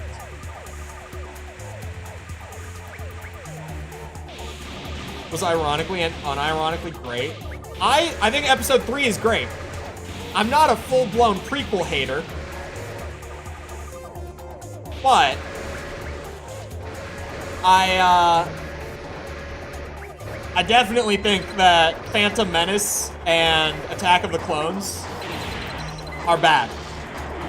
I like Phantom Menace for what it is. Like, I can watch that movie and enjoy parts of it, but also I recognize that, like, you could cut that movie from the entire continuity. Not in the sense of, like, make it so it never happened, but, like, they could have just never even made the events of that movie into a movie, and it wouldn't have mattered. Like, we would have gotten the same story. It wouldn't have changed anything. That movie was not something I needed to watch to understand Star Wars. But it's fine. However, Attack of the Clones. Painful to watch for the first time. Even more painful to rewatch. I hate Attack of the Clones. In my opinion, it's my least favorite Star Wars movie. And I know that drives some people crazy because, like, Disney bullshit. It's my least favorite. It's actually, including Disney movies, That man is the target. Solo After is my you see least him enter the favorite. structure, do it. Then it's Destroy Attack of the all Clones. enemies around the warehouse. I would rather watch Last Jedi.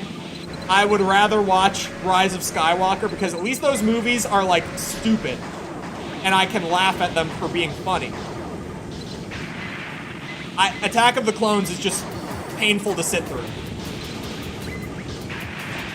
in my opinion. It has its moments. There are cool scenes in Attack of the Clones, not to take away from that. But I genuinely get more enjoyment out of watching any of the sequel movies than Attack of the Clones. We will now capture the target. The first human modeled in the AC series. I love that this little dude, this little fella, Surrender, otherwise we'll destroy the entire is the building. first human of the franchise, and look at him. Hold on. Doesn't he come back out? Oh yeah, he does. The first human ever to be seen. Target achieved. Amazing. Metal Gear Solid chronologically means starting with 3, which rules. 3 is good from what I played. 3 is really good. He's so cute. He's tiny. He has no face whatsoever. It's just blank canvas. Because, like, he didn't need one, to be fair. But when you upscale it, it's literally just, like, no face. Like, it's just, there's nothing there. And he walks out and throws his arms in the air. That's what he does. After interrogating a captured prisoner, we've extracted the following information. A large conglomerate has contributed sufficient funds to establish the Doomsday Organization. Another large company is working with the Doomsday Organization secretly on the on the Phantasma project. In order to interrogate the prisoner further, we will take him to a safe house in Amber Crown. Nexus has you shoot a person, like, out of a mech. I never saw infantry in Nexus, personally. But, Last Raven had them everywhere. Like, everywhere. They were all over the place. He was tortured. Ace Combat 7 is like Armored Core 6 to Ace Combat Veterans. I have to remember it's the same abbreviation as well. That makes sense. I actually, I have a few friends, but one specific friend of mine is former military, former army specifically. And so he likes a lot of, like, milsim stuff. And he bought Ace Combat 7 when it came out. He had never played any of the rest of them, but he bought it because he thought it looked cool. And he had a blast with it. He's literally the only person I know who's played any of those games, and that's the only one he played, but he said it was fun. And it looks like something I would enjoy once I'm used to it. I feel like it would be rough to get into for me. But I feel like it would be like when I got into Armored Core. Like, I would struggle with the controls and stuff like that. But, once I'm, like, adjusted to it, I would probably have a ton of fun with it. A member of the ACT Tech Research Center is currently challenging team leader. He is currently challenging team leader Rave. Oh. It's a higher up pilot. Okay. I was so confused by that sentence. But we'll see you around, Jess. Have a good rest of your night.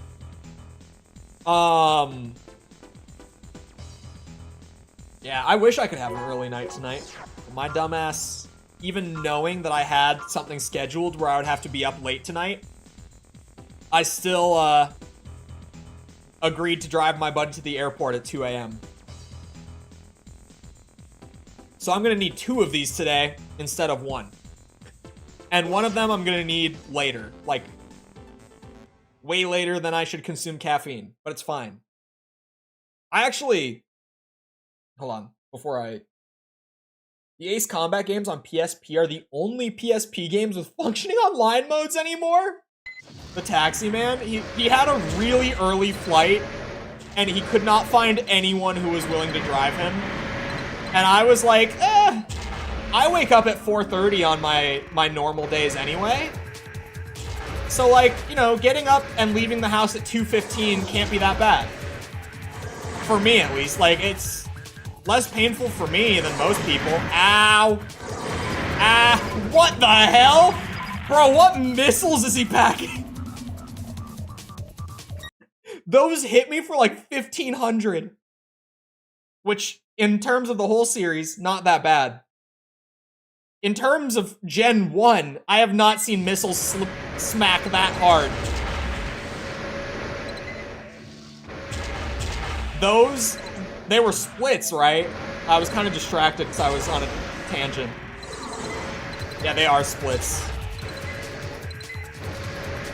Come on, there's a direct impact. Why did that deal, like, no damage to you?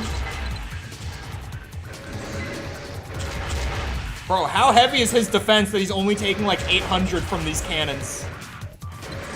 Oh, we got the slowdown. Okay, it's doable. It's doable with this build. I might have to drop the meme build sometime soon, but it's not gonna be for this guy. He does have a lot of defense. He's taking like a third of the damage that other opponents have. The land, like, stagger, or whatever you want to call it. There's probably a term for it. That's what got me killed there. Take a nap instead of using energy drinks. I buy Zoa. I am a very health-conscious person.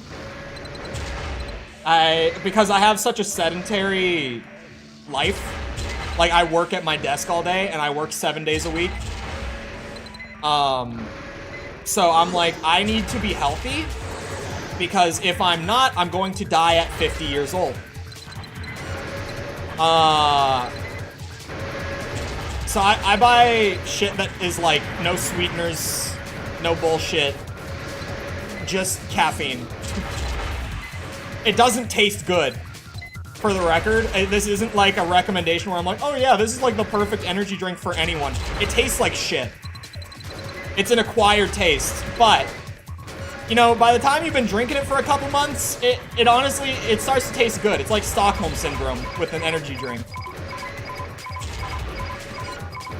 I drink coffee every day and I'm afraid of heart failure. Yeah, I can't do coffee because it's bitter. That's, like, I would if I could. But I have a bad sweet tooth. Clashes with the healthy thing a lot. It's a struggle. But coffee is so bitter. I've tried so many different kinds of coffee. I've tried, like, you know, every friend of mine that's tried to get me into drinking coffee, whenever I've talked about how nasty I feel like it is. It's like, I've tried so many variations and I can't do it.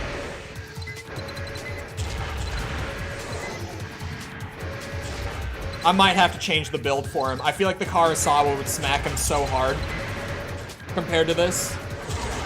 Because just even the fire rate, plus it being the Karasawa, like if I went back to it... Actually, hold on. Hold on, this is a good run. This is working. I spoke a little soon. What? The blast barely even tickled him.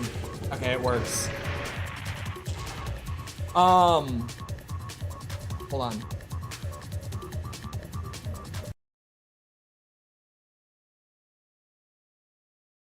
If AC Last Raven is the peak in AC, what is Ace Combat's best game?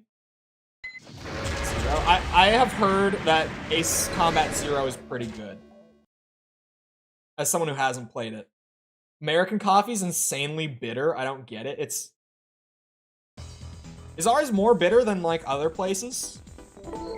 Is that a common thing? I've never heard that before. It wouldn't shock me. It's so bitter. I can't imagine drinking it, like, daily like a lot of people do.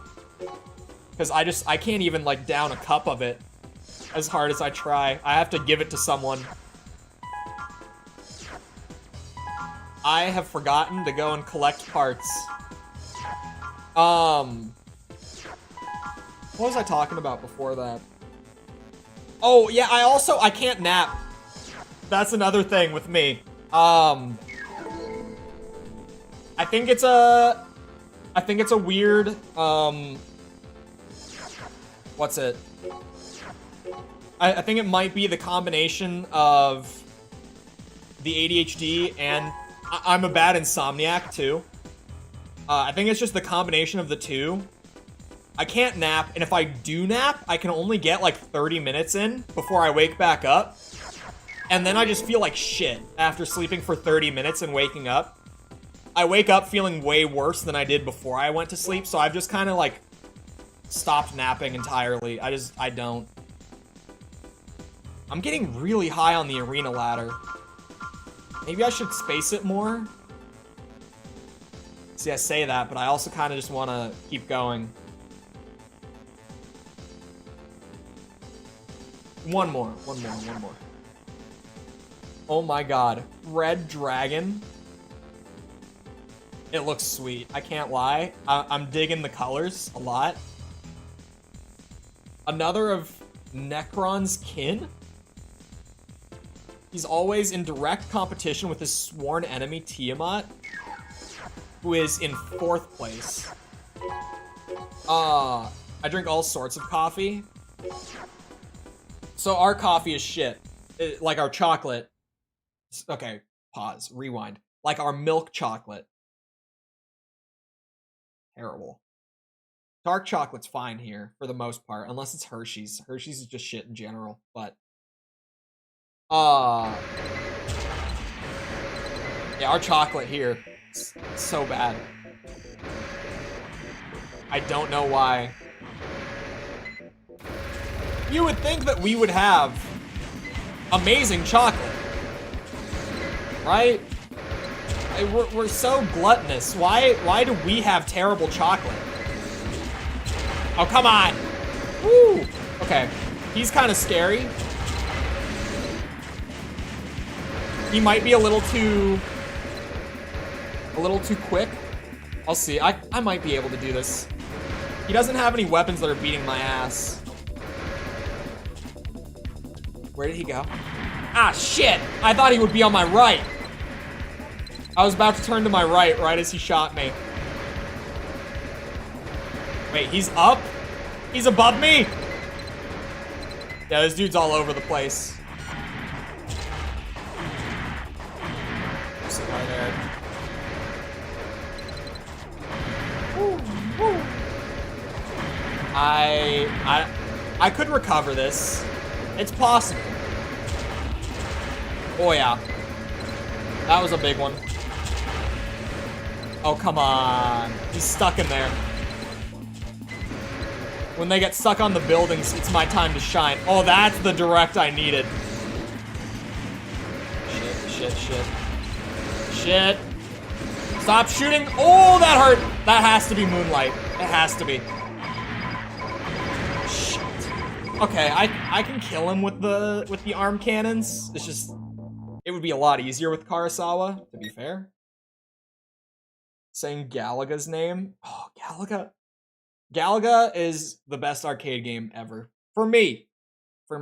Everyone has their one arcade game that they love. For me, it's Galaga. I could just play the shit out of Galaga. I almost said Jalaga.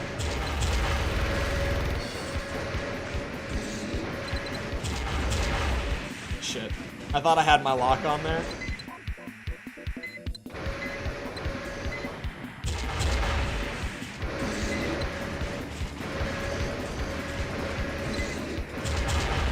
Yeah! Hold on. If I bait the blade... Oh, I lost lock on right as I fired.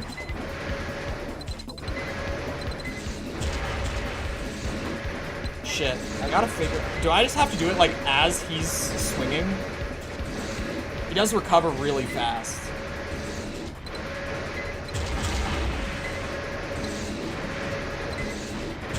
Bro, I'm gonna run out of grenade launcher ammo.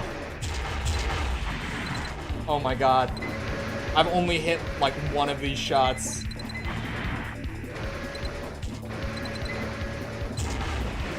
It was worth it. Alright, I might need my Karasawa back. Or does the slug gun mess him up? Hold on. Hold on now. Has the slug gun been amazing this whole time?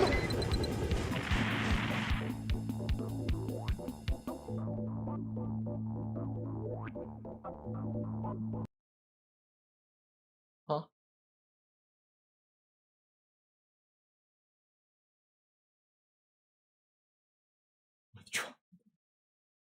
It scared me at one point. I have my friend whose stream I'm going on tonight, who I was talking about earlier. She grew up playing like Drakengard and Nier. She's a big fan of those games. And at one point, like the day that I put up the poll for the first time for people to vote on the next review series, Drakengard got up to like second place at one point on the first day of voting, and it scared the shit out of me. Because I was like, my one thing with Drakengard is I would have to talk about that story, and I've never played any of them, but I know what kind of content is in that story. I have heard it's kind of known for it. It has a reputation for it. And, yeah. It's something. Although I was talking about it with her as well, and she said something to the extent of like, at least with the first game, apparently not a whole lot of that is in like the first playthrough. So if I only did like one playthrough of it for the review, like just one front to back run, I wouldn't get a whole lot of that. But she was also like, if you only do one playthrough, people are going to be upset. Because you're not going to get, like, even half of the story if you only do one playthrough. Musou games are basically Lego games. I've never even played a Musou game, so that would be new for me entirely. Much like mecha games were new for me entirely with Armored Core. And whenever I get to it, because with Ace Combat being at the top of the list, even though I keep saying, like, I don't think that's going to be the next review series, it is like, it is going to happen, just because it got so many votes. Like, I am going to do Ace Combat soon. So it is like, at some point, that will be my first kind of like flight sim. I don't even know what I would call that. Flight sim doesn't feel right. Like, that doesn't feel like the right term for it. Hold on. If I look up Ace Combat, what is the, like, actual defined genre? Flight sim wasn't a bad attempt. Okay, hold on.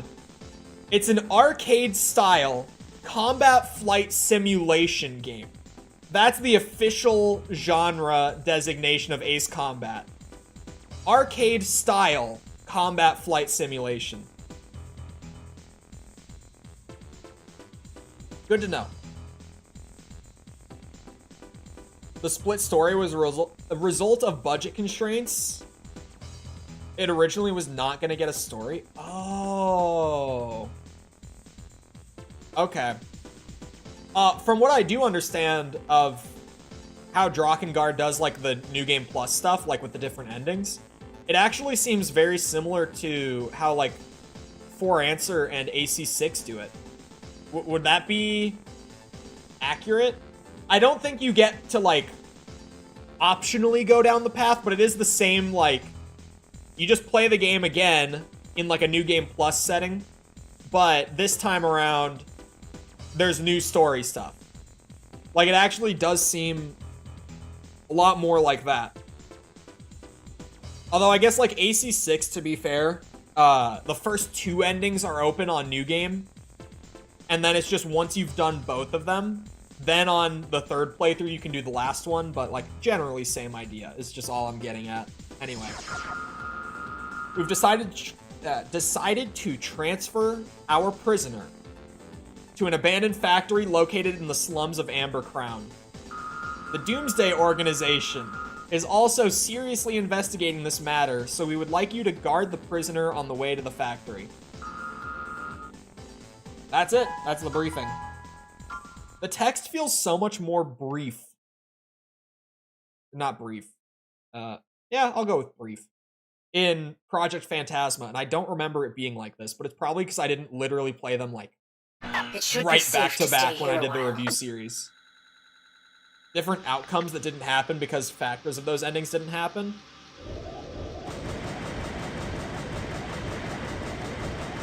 They found us already? It was originally going to have 4 discs.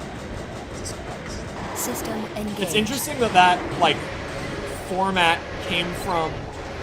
Would it have been budget constraints? Or maybe it was like a mix of budget constraints and they wanted the game to be longer?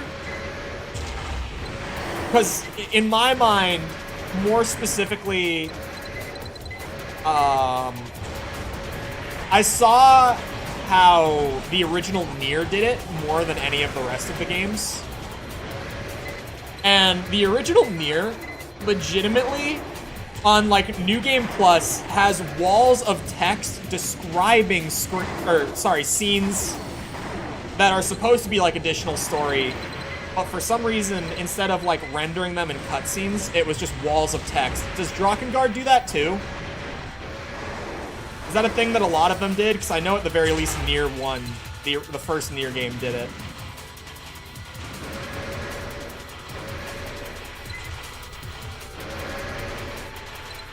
I can't believe that I've been running the arm cannon for so long. Considering that it was just me being like, haha, I'll use the stupid gun. Every weapon has its own story? Wait, what? You mean lore-wise, or literally, depending on the weapon you use, it will change the story outcome? Oh, my boy is back! I don't appreciate nuisances. Why don't you just give it to me? I cannot do that. How brave. Oh, we fight him here? I don't remember fighting him here. Okay.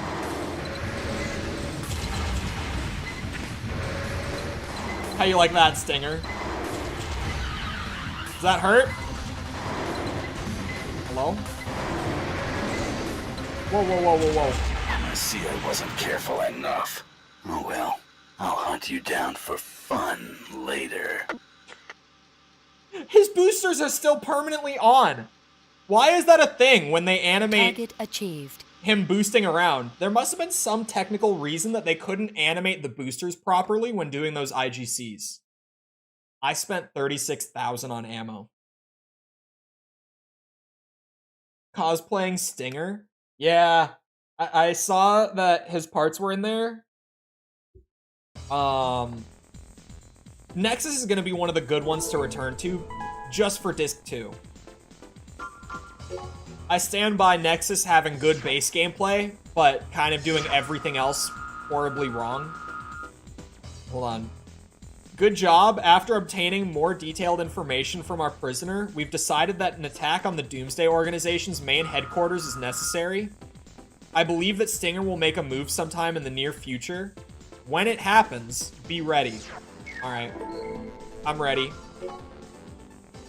47%. Maybe I blast the arena. Maybe I just do it. Maybe I just go for it. I don't remember this game being short, but it feels like it's short. Oh, I think it's because I was failing missions the first time through. I'll be honest, that's probably why. That's probably why it didn't feel this short the first time.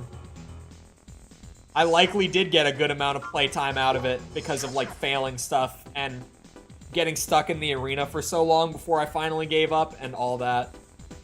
Second in command of the Scorpion team. He sets his sights to become top dog in the team and arena alike. Yeah, I'll do it to him. Cannon arms in the cave.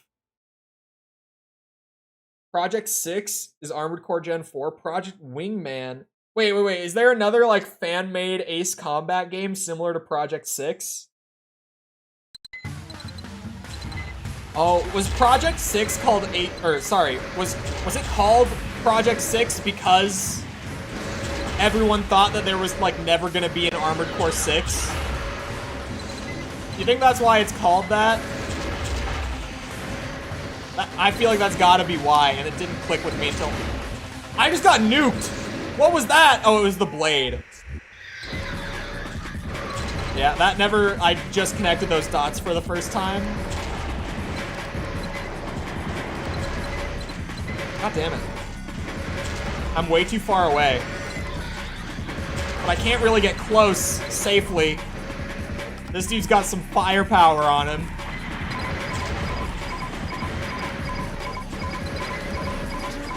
No. No. If I play my cards right, this isn't gonna go too poorly. Was a game made because people thought the same with Ace Combat? What? Is there like some interesting circumstance with Ace Combat going silent for so long? Because when I was looking at the list of games, I saw that it kind of just went dead for a good few years. But is there like anything specific? Like, you know, with Armored Core, it's very just like... Souls was the moneymaker, Souls made them popular, and at the same time, the Gen 5 Armored Core games sold like absolute shit. Like, the Gen 5 games just did not sell well. I think Verdict Day only sold like 120,000 lifetime globally, to give an idea of how poorly Gen 5 was selling. I think AC5 specifically was something like 200K, and then Verdict Day it fell off to like 120K or something in that ballpark. And so like at that time, you know, Dark Souls also came out and sold like 11 million copies or whatever it did, and so they kind of just ran with it because it made a lot of sense.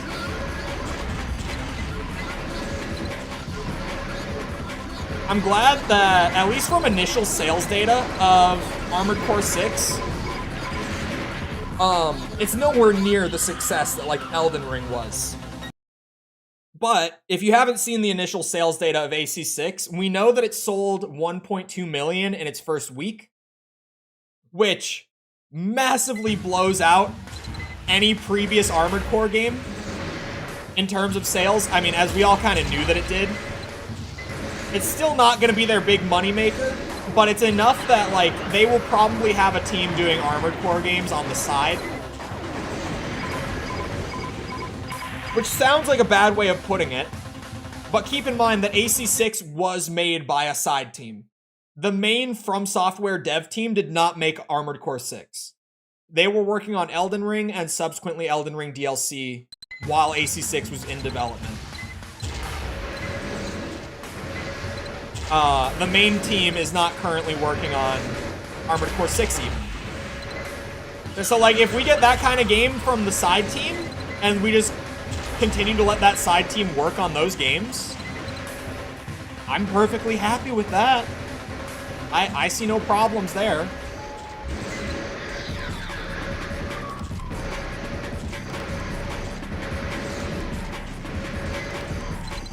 Wait, hold on.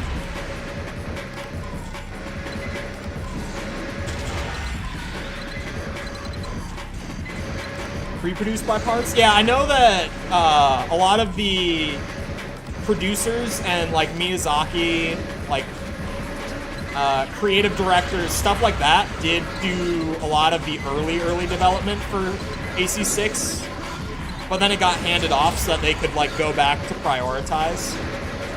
And considering how well it worked for both of those games, like Elden Ring came out as good as it did, AC6 came out as good as it did.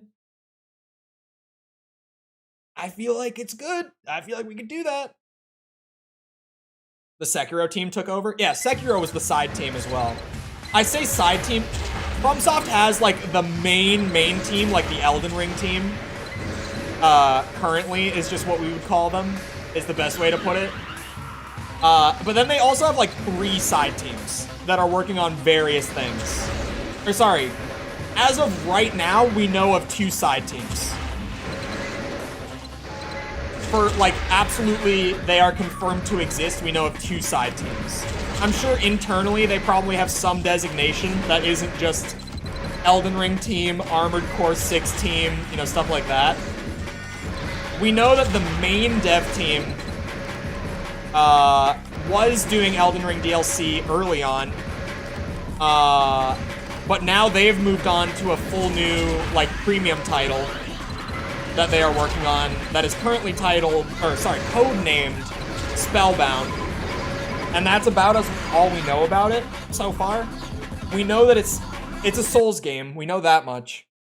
We know that it's taking the open world formula from Elden Ring and essentially condensing it, like trimming the fat, so to speak. Where it's still going to be open world, but it's going to have more legacy dungeons and less actual open world, like, space to explore. It's going to be a lot more focused. It's going to be more Dark Souls, less Elden Ring, but still that general format, essentially, is what we know about it, gameplay-wise so far, from what's leaked. We know that there's the AC6 team, which, they're probably going to be done mainly supporting AC6 pretty soon. Knowing how FromSoft works, they don't really patch for very long. So we'll see. They'll probably get put off to DLC, I would have to assume, for AC6. Should they decide to do it, which I have a feeling they will, in my opinion. And we know that there is the side team that is currently handling the bulk of Elden Ring's DLC.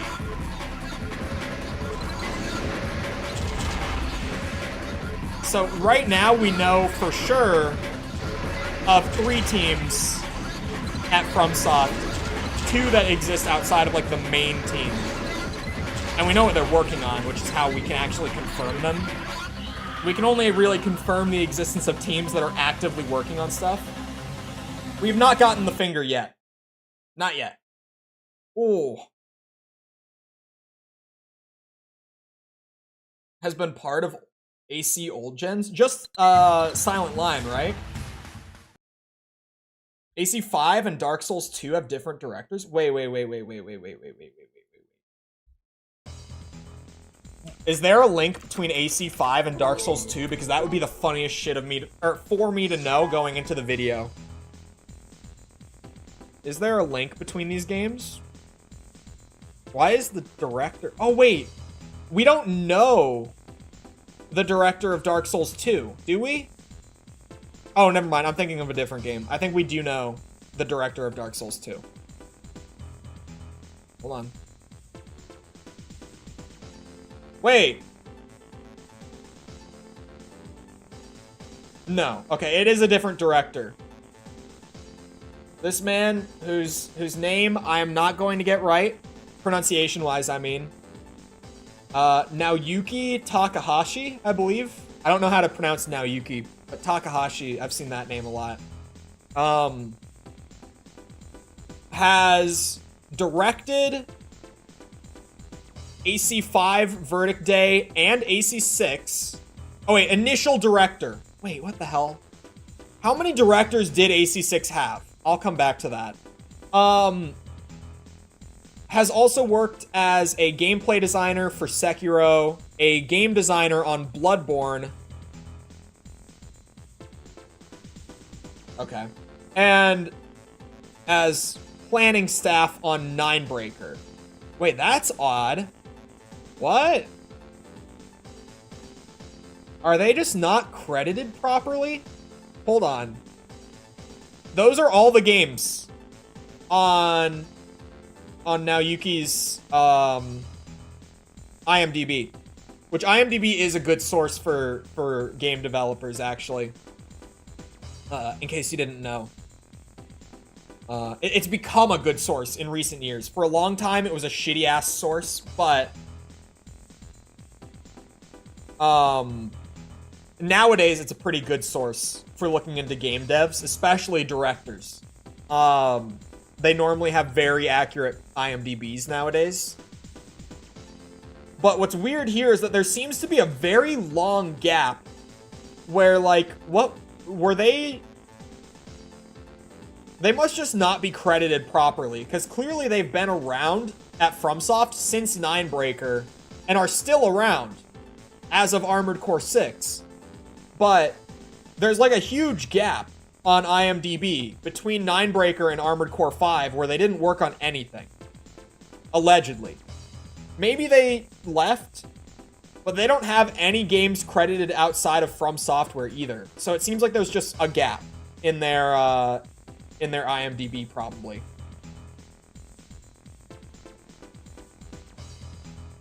I would have to assume. Oh god. It's a common name. Apparently, there's another Naoyuki Takahashi who is a big director in the anime scene, who also came up when I googled this name. I'm actually now seeing a third Naoyuki Takahashi. Oh wait, I found a better credits page for this individual. Okay, I found a better credits page where the gaps are explained. They worked as a designer on Chrome Hounds. That was missing from the last one. They were a level designer on Dark Souls 2. Sorry, man. Those are actually the only things that were missing from the last one. Which means there's still like a 6-year gap, but whatever. I'm assuming it's just there's not much good info about this individual specifically. Sorry, I got distracted again. You guys can't do this to me. Dark Souls 2 doing better than AC5 is what led to the AC dev team either quitting or going to make Souls games. Is that true?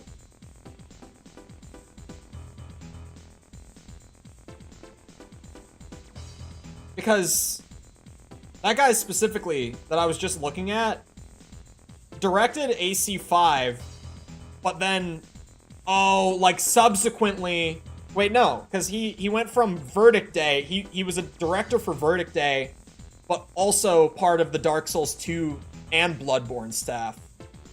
I feel like FromSoft has such a weird internal history around that time period. Because, like, that guy specifically would have been working on 3 games at one time. At least looking at his credits, right? Like, all 3 of those games were in development simultaneously at FromSoft, and he worked on all of them. So it just makes me like, was FromSoft one of those studios where they just like had their employees and they were like, you want to work on this? If you want to work on this, you can. Like, you want to help out over here? As long as you can handle the schedule, feel free. It might have just been one of those studios, because those studios exist. They definitely exist in the AAA space. There's not as many of them today because budgets are so different nowadays, but they really were. There were a lot of studios like that, where if they were working on multiple games at once, you would just kind of get bounced around. Higher level staff doesn't reflect what the devs themselves were organized. Yeah, it's weird because he was higher level on AC5, but also, like, he was, well, okay. He was only higher level on AC5 and AC6. On the other games, he was just like a gameplay designer or a level designer, or even like in Ninebreaker, he only was working on pre-production. He was part of the planning staff for Ninebreaker. So he's kind of like a big mix of both at that time, or like within that span of years. A vigilante of sorts, he always finds a way to destroy his opponent with little outside assistance. That is a Karasawa. Whoa. I got some doubled inputs there.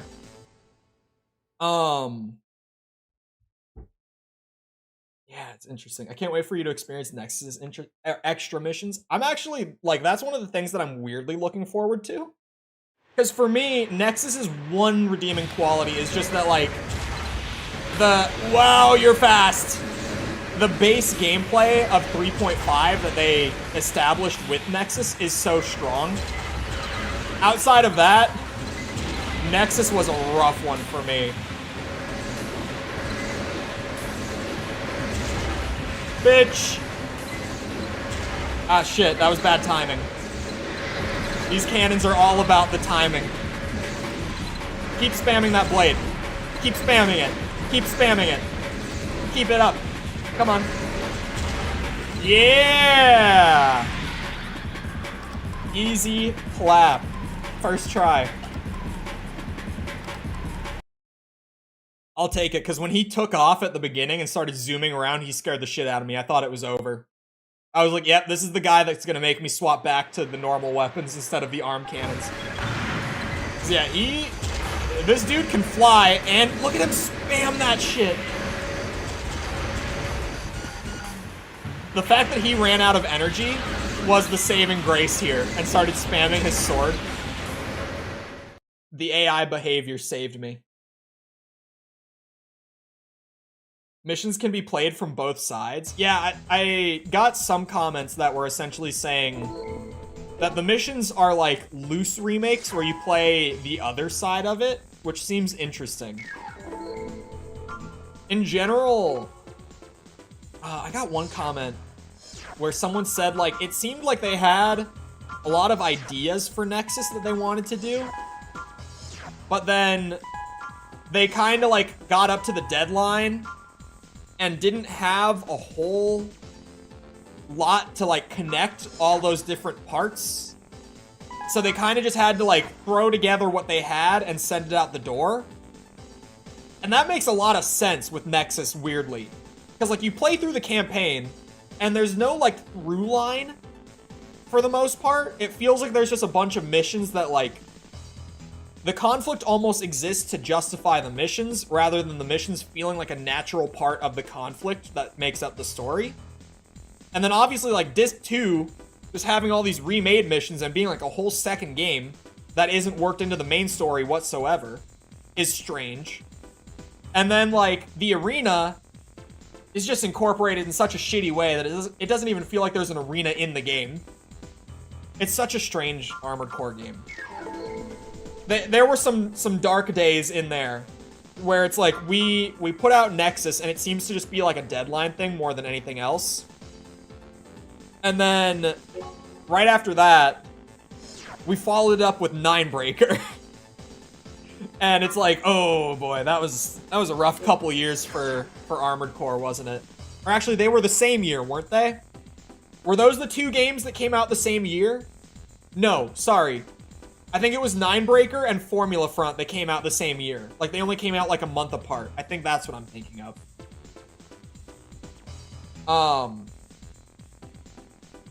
A free story mission like Nexus, but with Dynasty Warriors style. How, like, just a ridiculous amount of enemies. I've never played Dynasty Warriors. Was by ArtThink? Yeah, okay, hold on. When I was looking into it, everything said FromSoft. Hold on. But then I got a couple comments bringing up this other studio. And it seems more like I can find some stuff about it. But yeah, like, even just, I went to Wiki, because it's the first thing that comes up when you search any game. Just the first thing I opened right now. It just says, developers, FromSoftware. It doesn't have any other studio attached. Like, it seems like there was another studio that probably did the bulk of the work. Because it would make a lot of sense. Hold on, background maybe? On the actual wiki? No, that's like story background. Trivia? No. So weird. Because I did look it up and I found a couple like sources mentioning it. It's one of those games that's like, oh, the credits list ArtDink is the main dev. It makes a lot of sense that it would be like another studio that got licensed for it. And then FromSoft was like a supporting developer, because that's normally how it goes in the industry. When you do license out your franchise for like a spin-off, you normally have a good number of like higher up developers who are not really even fully supporting in terms of like the actual development. Like, and I mean that just in the sense of like, they're not actively like working in engine on the game sort of thing. Why are you flying up so high? Oh my god. This is the most mobile tank I've seen in my life. How is a tank outmaneuvering me? It's flying again.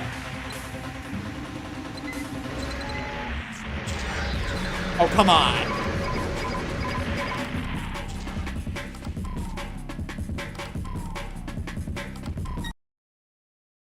It is running on the Nexus engine. Yeah, you can tell, like, obviously the parts are all from, like, Gen 3.5. It's clearly, like, that engine, but, like, kind of running at a much lower scale to be able to be playable on PSP. Ow. Take him to the cave? I would never. Ow. I am above such cheese. I would never, unless we're here for like 5 minutes. Give it a couple minutes. What if I just don't fly up with him and I wait for him to come back down? What if I just focus on like bee-hopping around for a minute, wait for him to come back to the ground? I was gonna try to get an early shot in if I could. If I could try to stay under him, that would probably help too. Might do that. Wait. Hold on, now he's not... Okay, wait. I think I see what's happening here. His AI seems like it's just set to fly above me, not necessarily go all the way up in the sky. He's just trying to stay higher than I am. Hold on, that makes this easier.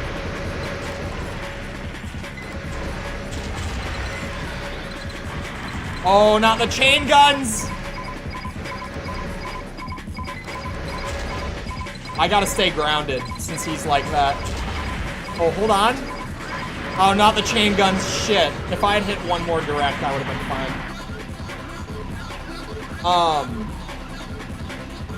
Sorry, what was I? Oh, Formula Front. I think Formula Front is good. For what it is. It's a weird title, like if you look at the whole history of Armored Core, but I think it's good. I think free mode in Lego games where you can do extra objectives and play the other side. Oh, I feel like that would be a really good fit. I almost imagine, what's it called? I almost imagine like the AC6 mission where you get the option to turn on the other two ACs in the dam in New Game Plus. Like that, but it's like a free play mode rather than being done within New Game Plus, and just the whole mission is framed from that side rather than it flipping halfway through. Bear with me. I'm trying to use existing examples.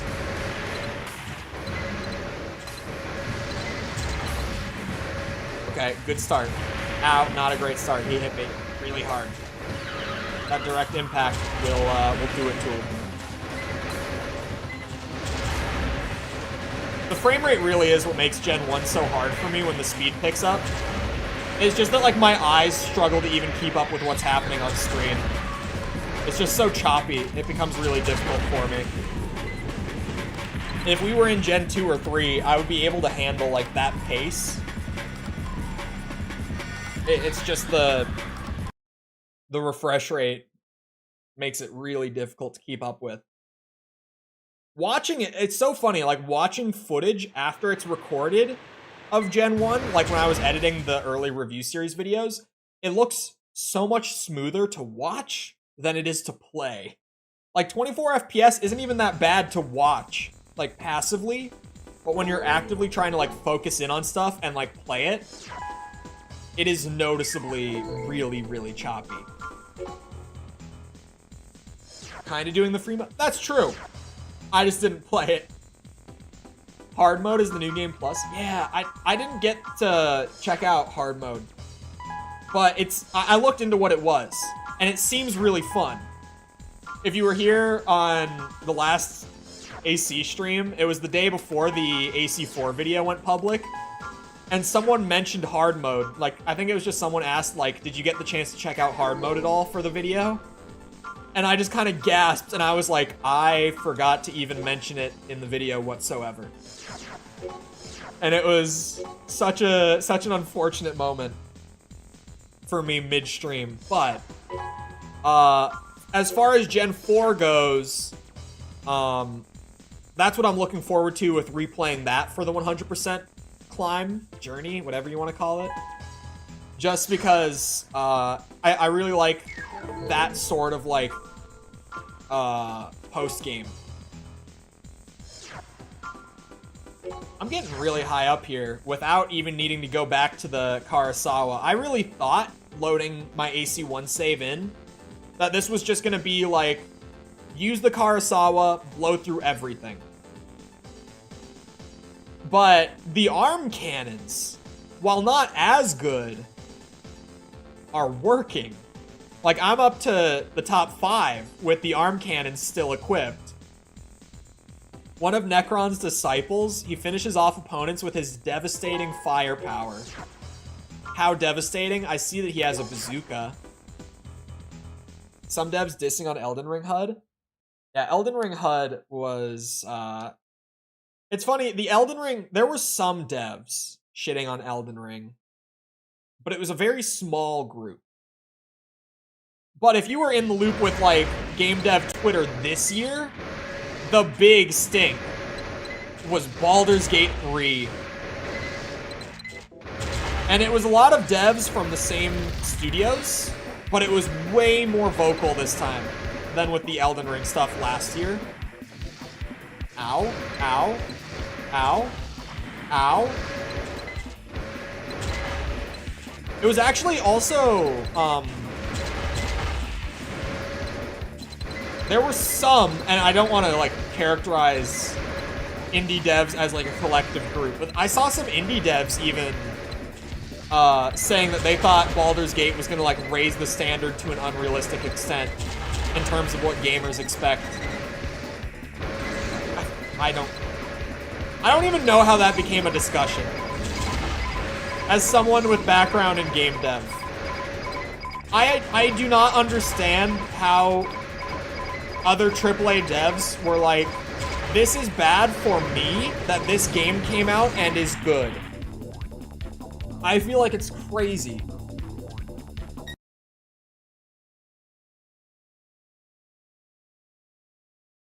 Devs don't like... Huh? Devs don't like it, probably lazy. It's not that the devs who don't like it are lazy. It's that most studios in the AAA space, and by most, I mean like 90+% of studios in the AAA space, are not afforded the kind of opportunity that Larian was with Baldur's Gate 3. Where they are given no deadline. Like, it was literally just work on this game until it is what you want it to be. They were given a budget consistently throughout that entire dev period where they could continually work on the game to expand it. That is just not a circumstance that any AAA studio is in. That's not how the industry works. The Elden Ring thing was, well, it wasn't even laziness. The Elden Ring thing was, you saw modern era game devs and classic, or like, I guess a more retro era set of devs, like clashing against one another in terms of like design philosophy and stuff. The Baldur's Gate thing was more of a discussion around the industry as a whole. But even what I'm saying, I don't feel like is... Like, I don't understand how the discourse started in the first place.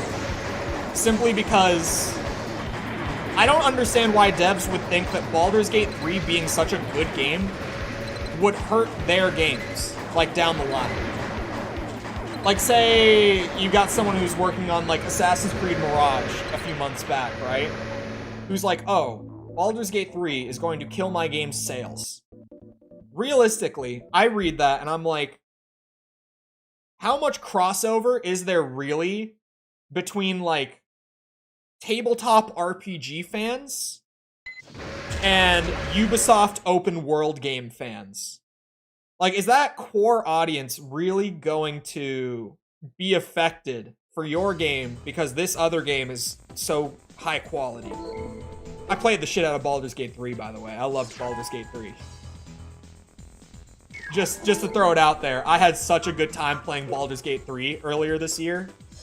It's an amazing... It is a generational RPG. Like, for the next decade, it is the one RPG that we will be talking about in terms of, like, this just is insane. Caused by the Horizon devs. Yeah, what's the studio that makes Horizon? I can't remember. I didn't like Zero Dawn. I'm gonna be honest. I haven't played the new one. I played Zero Dawn a little bit. It was not for me. Guerrilla Games. I forget that it's the Killzone guys. Right, Guerrilla Games. It was started by a UI designer at Guerrilla Games. That was the origin of the Elden Ring discussion. I brought up Ubisoft with the Baldur's Gate thing. Funny enough, the UI designer for the Assassin's Creed games, the guy who did my brain right now. The lead UI designer for not Armored Core, Assassin's Creed AC, Odyssey, and Valhalla was the guy who really, like, the Guerrilla Games dev was the one that kind of started it. But then there was the UI designer for AC Valhalla who quote tweeted that tweet, and that's when it really got crazy. That's when, like, a large portion of the industry caught it, and, like, the wildfire was set at that point. That was one of the wildest discourses on game dev Twitter. It was something else. Every time a devs versus gamers Discord starts, the answer is always, the executives are fucking us both over. It's true. The games industry is young. Like, really, it's one of those industries that's like, there are so many problems with how it is handled right now. And ultimately, it can come down to, like, the home gaming industry is, like, 45 years old, give or take. It's like roughly, it's not even a 50-year-old industry yet. And even then, it wasn't really a successful industry until, like, 38 years ago. Until, like, literally 1985 was, like, the year that home console actually became, like, a booming industry. And even then, it took a few years to spin up after that. It's a young industry. The modern games industry, like, as we understand it now, really started in the early 2000s. And has naturally progressed from there. Before that, it was just the Wild West. Really, the modern iteration of the industry is only, like, 20 years old. If even that old. Because really, it was more like the mid-2000s. It was kind of with the dawn of, like, the 360 and PS3 that things started to take shape more in the way that they are now. It's a really young industry, and you get all the downsides of that, where it's like, it was the Wild West until, like, 15 years ago when things started to, like, really formalize and settle down a bit. And you get other problems with it, with, like, it's an industry, a billion-dollar industry, with no unions. Which recently that's changed. The first union in the games industry was created earlier this year, I believe? Or was that last year already? I don't remember. It was very recent, point being. No unionization, so no legal protections for those working within the industry until very recently, and even then there's only, like, that one union in the industry right now. I don't know of any other one outside of that one. It has so many problems. But you also saw the way that I was just talking about this last night with someone too. This is perfect. I was talking about the state of multiplayer gaming right now being so terrible last night. And what I said to the person I was talking to last night was, like, you remember in, like, 2016 and 17 when we got to a point where it was just kind of like, single player games are dead. Like, they are never going to come back. It's over. Single player games are gone. Like, it's the end. Like, there was a serious time where it looked that way. If you were around in, like, the games community discussion at that time and you're a fan of single player games, you know what I'm talking about. There was an era of, like, 2016, 17, even 18, where like, kind of the new multiplayer game business model came out, and we had the big ones coming out, like Call of Duty was hitting its prime in terms of sales and stuff at this point. Fortnite came out in that time. Apex came out in that time. PUBG had just come out. Like, multiplayer games were exploding, and as a result, single-player games were dying. But then, single-player games performed so horribly. Overwatch came out in that time. Sorry. Single-player games performed so horribly sales-wise that devs had to take a step back and be like, okay, we need to actually, like, give single-player teams more time to develop these games. They need more of a budget. We need to get things back on track here. And ultimately, that big movement of, like, single-player games need to kind of take on more of the form that they used to led to this year, where we have had the craziest year in single-player gaming since, like, 2007. Hold on, let me pull up just what games came out this year. I am going to Metacritic, best games this year. This year we have gotten Baldur's Gate 3, Tears of the Kingdom, Metroid Prime Remaster, RE4 Remake, Xenoblade 3, Diablo 4, not single player, but it was previously, actually Diablo 3 was different. Scratch that. Ignore I said Diablo 4. We got that insane Quake 2 port. Dave the Diver. We got that Cyberpunk overhaul and expansion recently. Whoa, I just skipped way too much. Sorry. Hold on, pause. All right, now I'm back. Dead Space Remake. The full release of Vampire Survivors. Armored Core 6. What else is on here? Final Fantasy 16. Monster Hunter Rise. I don't know much about that. Is that actually a single player game? I don't know. Pikmin 4. Starfield. Age of Empires 2. Octopath Traveler 2. I could keep going. There's Remnant 2. Co-op game, kind of, but Hogwarts Legacy. I could keep going. We have gotten Jedi Survivor. I keep saying I'm going to stop myself, but then I see one. Lies of P. We have had such a crazy year for the non-multiplayer side of the industry. Like, everything outside of multiplayer games this year has been insane. But multiplayer games are dead as fuck. They are performing terribly. Everyone who plays multiplayer games is livid right now because they feel like the entire games industry is dead and it's over and they can't enjoy games anymore. Like, they are hitting that point where, like, within the next year or so, maybe 2 if it takes too long, but within the next couple years, the same thing is going to happen to multiplayer games, where the publishers are going to have to step back and say, okay, our games are starting to perform like shit. No one likes them, and because no one likes them, they've stopped buying them. Like, it took a few years of them not liking it for it to happen, but it's happened. They're not playing our games anymore. We need to bring them back, so we need to actually give them more budget, more time in the oven. We need to make sure that these come out right.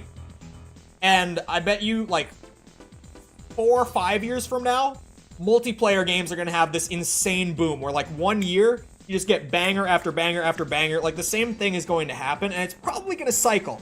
I'm not going to lie. Single-player games and multiplayer games might end up doing, like, a little seesaw thing from this point on, just because of that cycle. Like, we're starting to see that that's probably going to become a cycle. Where, like, single-player AAA trash to push vile propaganda on us. It depends what you mean by propaganda. It really depends. Before I get into this rant, let it be known that I'm a centrist. So, it's... I feel a good take on this. Because I don't lean left or right. I despise both political parties. I see them as equally bad sides of the same coin.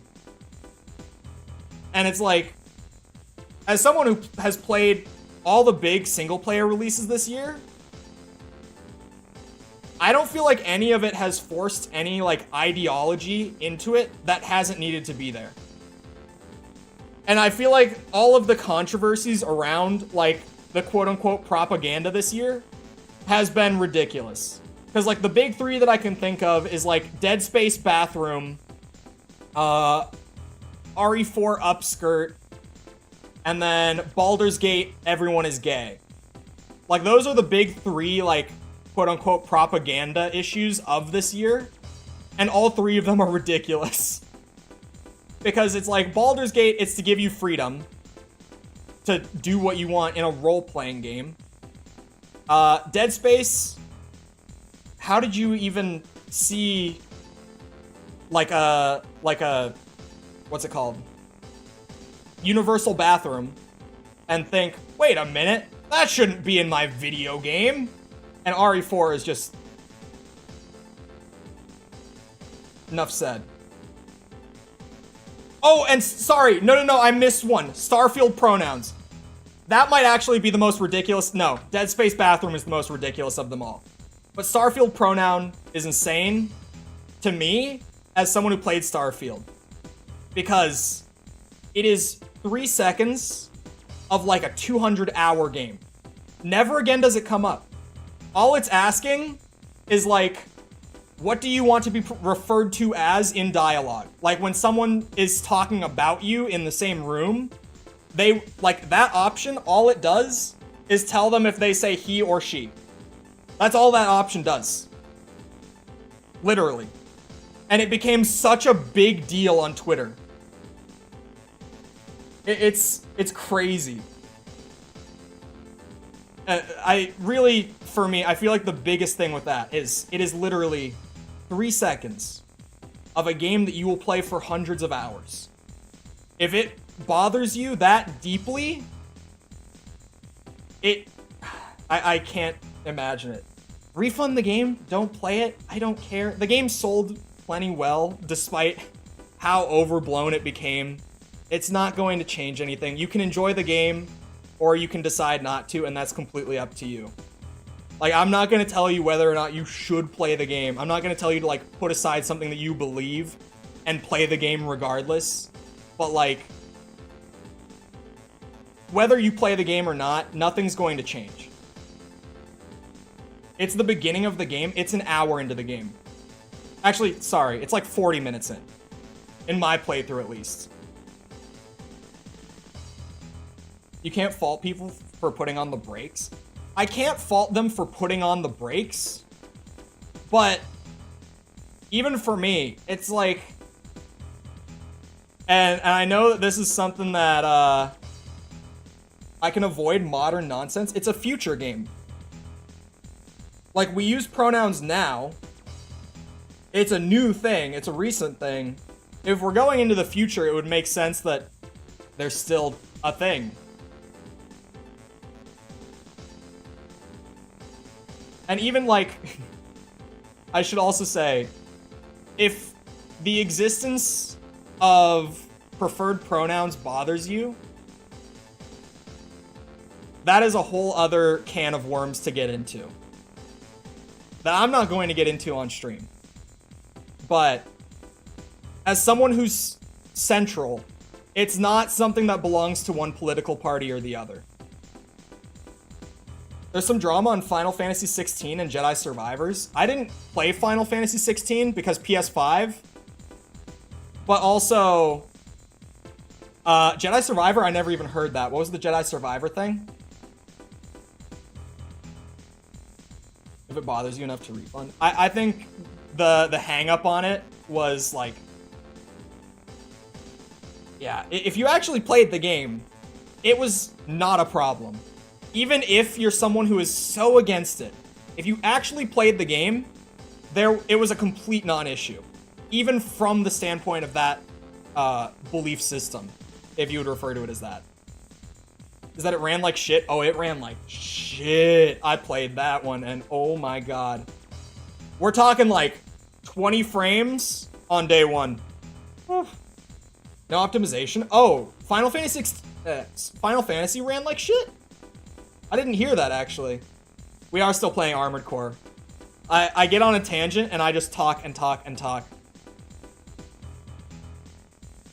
Ahem. He's referred to only as the Pale Horse, the Bringer of Death. Let's see how... Wait, are those the arm cannons that I have? No, no, no. Mine go straight out. His have, like, the elbow thing. Are those the energy ones? Like, the energy arm cannons? Those might be the energy ones. My helmet? My helmet. My headpiece has really high energy defense, but I don't know about the rest of my build, in all honesty. So I might be fine? Oh no. Oh no, that's pretty much what I've got. Hold on. I know that I need to stay in the air. Oh wait, he does have the energy one. He must have a shoulder cannon that I didn't notice.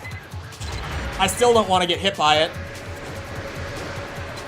I'm still probably better off in the air.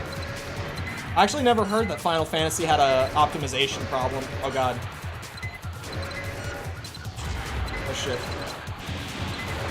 The love interest should be gay or something? Wait, what?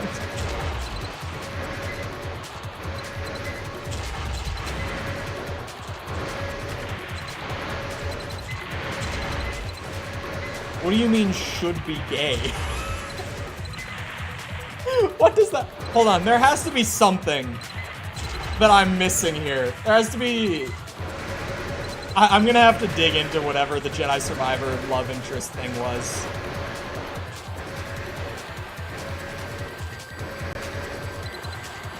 Performance problems drowned it out, probably? Yeah. I mean, I played the game. I did content for the game pretty actively right when it came out, too. I never heard any of that, but... I mean, we all talked about the performance a lot. Oh, there we go. I nailed that shot. I did not think I would. Might have been a lore thing. The love interest had a same-sex lover who was dead by the start of the story? Did she? I might have missed it. I don't remember anything to that extent. Because we're talking, what was her name? Marin? I think is her name? Something like that, at least. Is it Marin? It is Marin. Hold on. If I go to Wikipedia, is there like a controversy page or something? I'm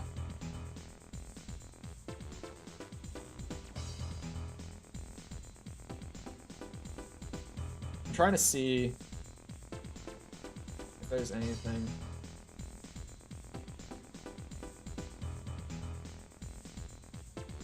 I don't remember anything about that. Why did it... Whoa, I didn't even notice. Is that 1 million? That is 1 million. Oh, and a new launcher? What is that one? Covered by the Last of Us PC port? Oh. Speaking of optimization, that shit still doesn't run. Coming from the guy with the 4080, by the way. That shit still doesn't run on PC.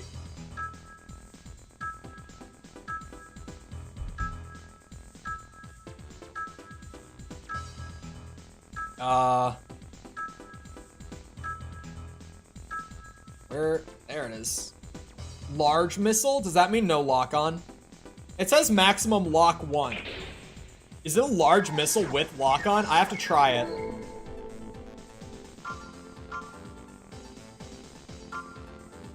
It was deck verified somehow? God. Lost interest with The Last of Us. Hot gaming take.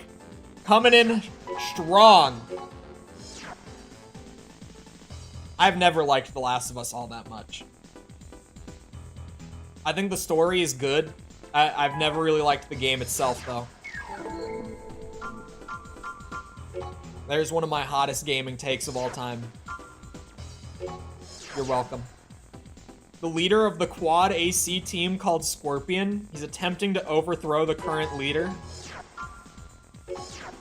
As long as the Ninebreaker isn't bad, I should be fine. Like, I think I'm good to clear this arena in the next, like, 10 minutes? Based and anti-The Last of Us 1 build. I've never, like, even when I played it when it came out, I was like, this story is good, but the game is boring. The bad writing is the best part of RE1. I wonder if that's why. I wouldn't compare it to Resi. I would honestly, more than anything else, I would compare it to Uncharted in terms of its gameplay, but it really is, it's just Uncharted with zombie. Oh wait, I didn't try the missile. It is a large missile with a lock-on. You're kidding me. Hold on, is it good? Is it a vert? Where did it go?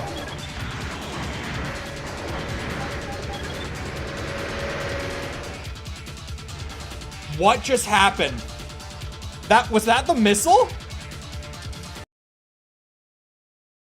I might need a replay. I might need an instant replay on what that was.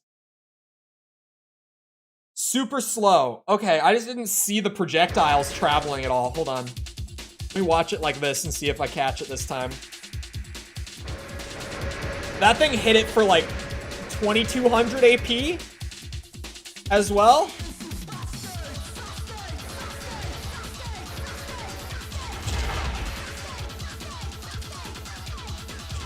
Hold on, I gotta wait until it's near the end when I remembered that I had a new missile launcher. This build is so stupid. Like, just the more that I think about it, I'm like, I have a giant shotgun on my back, dual grenade cannon, and now a mobile nuke launcher, I guess? Yeah, that first one seems to have just popped right in my face for some reason. Oh, I see it. Yeah, I never saw it during the gameplay. It must have just gotten shot. Like, I wonder if it gets shot, it just pops. Because, yeah, that one popped, like, the instant it came out, and I was really confused.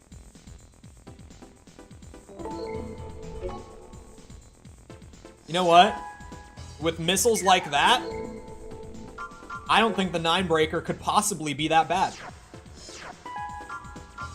There's no way that he can be that difficult if I have, like I said, mobile nuke launcher, right? Continuing the journey of buying every part before I get to Master of Arena. It seems doable now that I'm getting paid out 1,000,000 credits a match. For a little bit there, I was like, oh, I don't know if I'm going to be able to afford everything. But now it's looking promising. It's very good. It hit for at least 2000 AP. Minimum. That alone tells me I need to be using it. Like, just that completely isolated from everything else. That tells me I need to use it. Any big enemy gets in my way, giant missile to the face. Those who have witnessed his chaotic powers call him Creeping Death. He is the strongest raven. AC Black Dragon. He has a machine gun. He has the shitty... Not shitty, but like, there's nothing special about that machine gun. Hold on. My favorite map is definitely the water one. But I feel like the green dome is like the most arena map in this game. So I feel like this is appropriate. I could probably do this. Calamite. Redfall. We don't talk about this. Look, there have been probably the most, like, bangers in the games industry this year that there have been in, like, 15 years. There have also been games like that.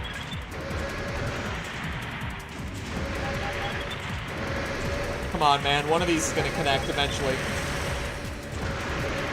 No, his projectiles are destroying them.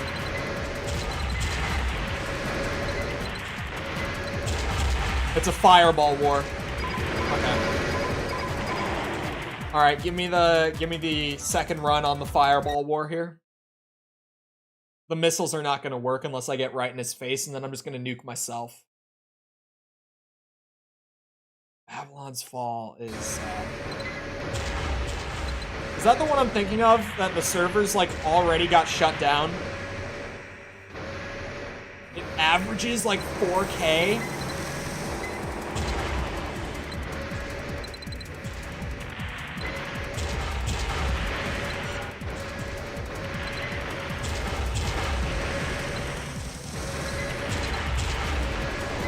Oh, come on. I tickled him with that one. There we go. It really, this thing, the make or break is whether or not you get the direct hit. If you don't, it does no damage.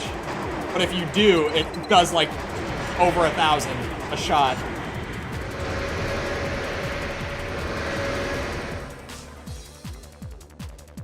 I mean, that is almost the easiest time I've had with any 9-breaker, but we should consider that I may or may not have full human plus and no overweight restriction and arm cannons that deal like 1,500 damage a shot if they connect. So I might have cheesed through it a little bit, but I don't think it was that bad. Easy enough. There's the thing! Hold on. Hold on, hold on, hold on. The one with the painting screen? Yeah, so Babylon's Fall is like a historically troubled game developmentally. Was it, it was Konami, I believe? Bullet bug spray? Hold on, Babylon's Fall game. This is the one that already got shut down, correct? It came out, oh wait, this came out last year. My bad, my bad, my bad. Yeah, but it got shut down in less than a year. It came out on March 3rd of 22, and it got shut down on February 27th of this year. It took less than a year for them to shut the servers down. Yeah. This was Square, not Konami. My bad. And Platinum Games actually developed it. I have said it before. I will say it again. The day that Square Enix makes a reasonable business decision, I don't know what I'm gonna do. I'll think of something crazy for it. I'll think of something crazy. When the live service doesn't live, less than a year. Like, not even less than a year for the game to, like, stop getting support. Like, they turned the servers off. There's a big difference there. There's a very big difference between those two. Like, just not getting further support is one thing. But actually getting the servers shut down is crazy. So they're not doing well right now. Yeah, they haven't been given a good project in a long time, is the thing. Is it gonna be near the front? All the secret weapons are up here at the front. Oh, it's because I don't own, like, any arm weapons. Do I get a second one, or is it just the one? Oh, wait, no, there was no dual wielding in this game yet. That's right. It's just the one. Use 2 ammo packs? What, my nuke launcher? I can get rid of the slug gun for some ammo, probably. Wait, Camilla left? When did Camilla leave Platinum?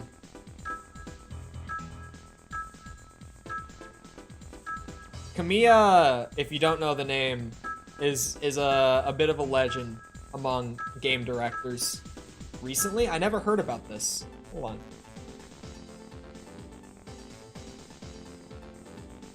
Last week? Really? Actually, last week, he announced he would be leaving the company on October 12th. So he hasn't left yet, but he has announced his leaving. He leaves next week. He's still there right now, but next week he will not be there. Wow. Then he tweeted about torn boxers. That sounds about right, actually, now that you say that.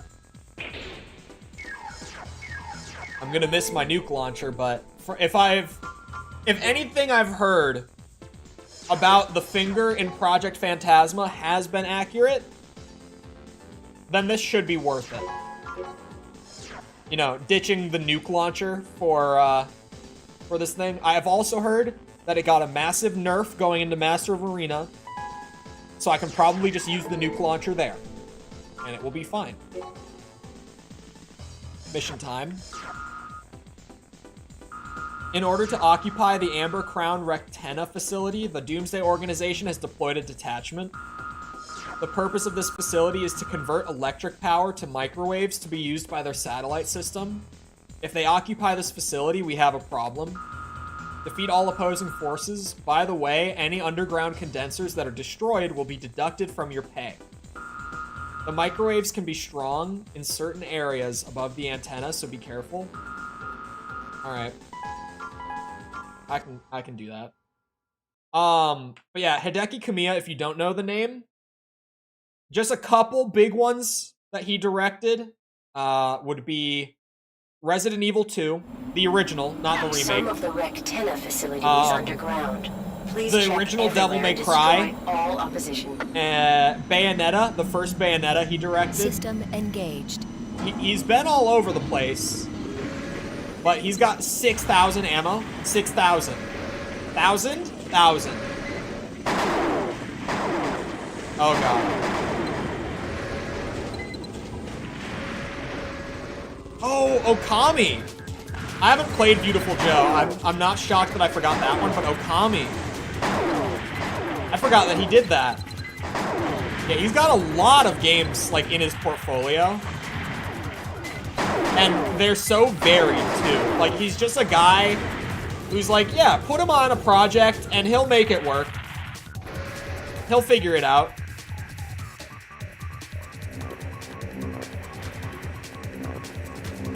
Here, another one.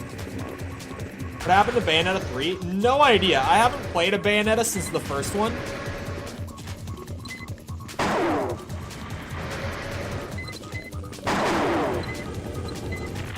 So I heard that Bayonetta 3... Oh, do you mean what was the controversy with it? Because that I know. And that's a story. Let me tell you, if you don't remember what that was. But if you just mean, like, the game... I don't think the game was received all that well, from what I heard. Almost got sequel greenlit, but it didn't go through. That's a crime.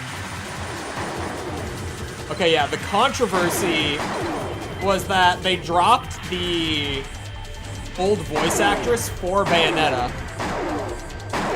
They replaced her, and then she came out with a thing claiming that she had only gotten paid, like $2,000 for like Bayonetta 2, like the entire game being voice acted. And then Platinum came back with receipts and showed that they had paid her way more than $2,000 for that game, and that she was lying through her teeth. She just made it up for sympathy, clout. I don't know what the end goal was, but she made it up.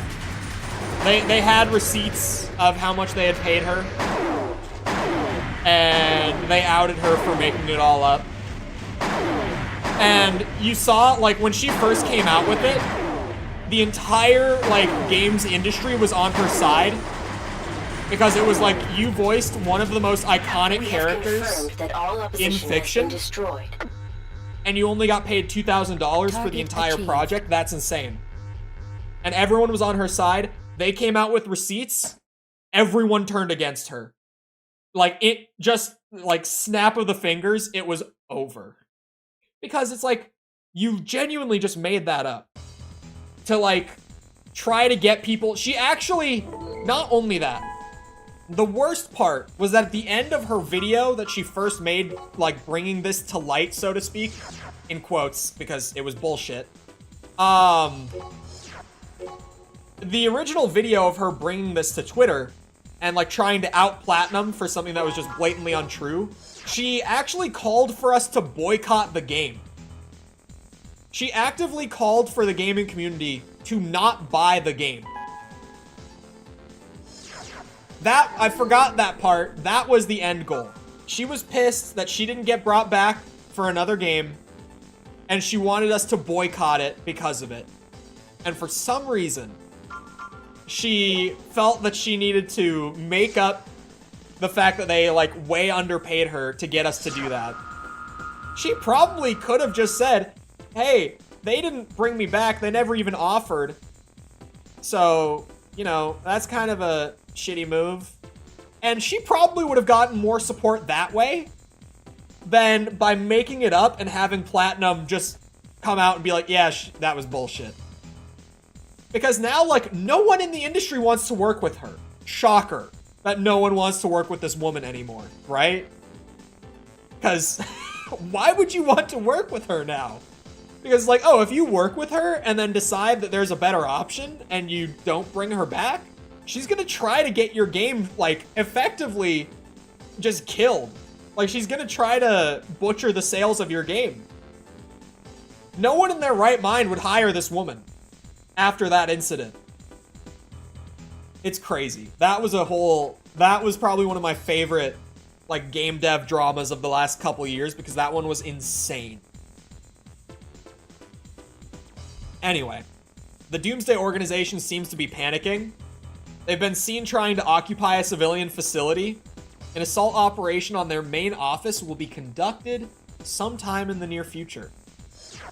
That's not a bridge, that's a highway. Yeah, it's not even just that, like, Platinum doesn't want to work with her. It's like, why would anyone hire you after you do that? Like, you've pretty much killed your career. Anyone who hires her, they have to be, like, completely desperate, right? At that point, or just really, really crazy big fan of her work. Something of that variety. Because no one would want to hire her at this point after that. And it makes perfect sense. I would never hire her. Like, there's no way. Buy all the weapons. Have points left over. Oh my god, I have so much left over. Hold on. Let me just cycle through. It's beautiful. I own every part in this game. I acquired all the parts from the arena. I ported in all the secret parts from AC1. I have every part that you can have in Project Phantasma. And... hold on a second. Wait for it. 1.8 million credits to spare. Not too bad. I can't believe they pay you 3 million credits for beating the 9-breaker. After paying you like 1.2 million for the second spot and 1 million for the third spot. Like, those 3 arena matches genuinely make you a little over 5 million credits just on their own. That's where all the parts came from. That's where I got all the credits for it. You request that you begin an assault on the Doomsday Organization's HQ. We have recently heard that they are near completion on a new weapons system codenamed Project Phantasma. You recently heard that? Oh, that they're near completion, sorry. I was like, this is the 3rd time that you've mentioned it specifically in a mission briefing. For a second, I was really confused. Before the project is online, sneak into the main office and extract detailed data about the project from their computer system. The target is located in the lower room of the office complex. On your way, destroy all obstructions as you see fit. This will be an extended mission, so prepare your AC ammunition stores accordingly. Oh, I've got something that should do the job.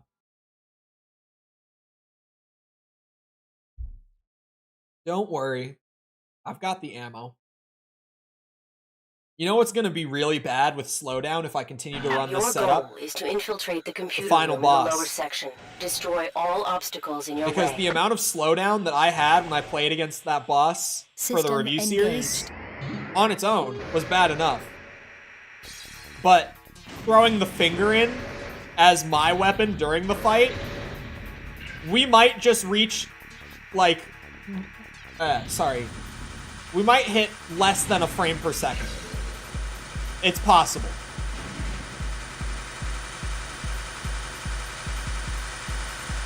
I always love slowdown to that extent where you literally get like a slideshow for a second while it tries to catch up.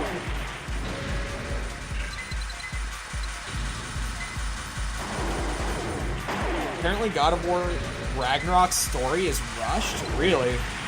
Like just bad pacing, you mean? I haven't played God of War 2018 yet, or Ragnarok. I've played the old God of War games, except for I've never finished, what's the bad one called again? I started it, I agreed that it was shit, and I did not finish it. And I can't even... Oh, Ascension? Is it Ascension? God of War Ascension? That sounds right.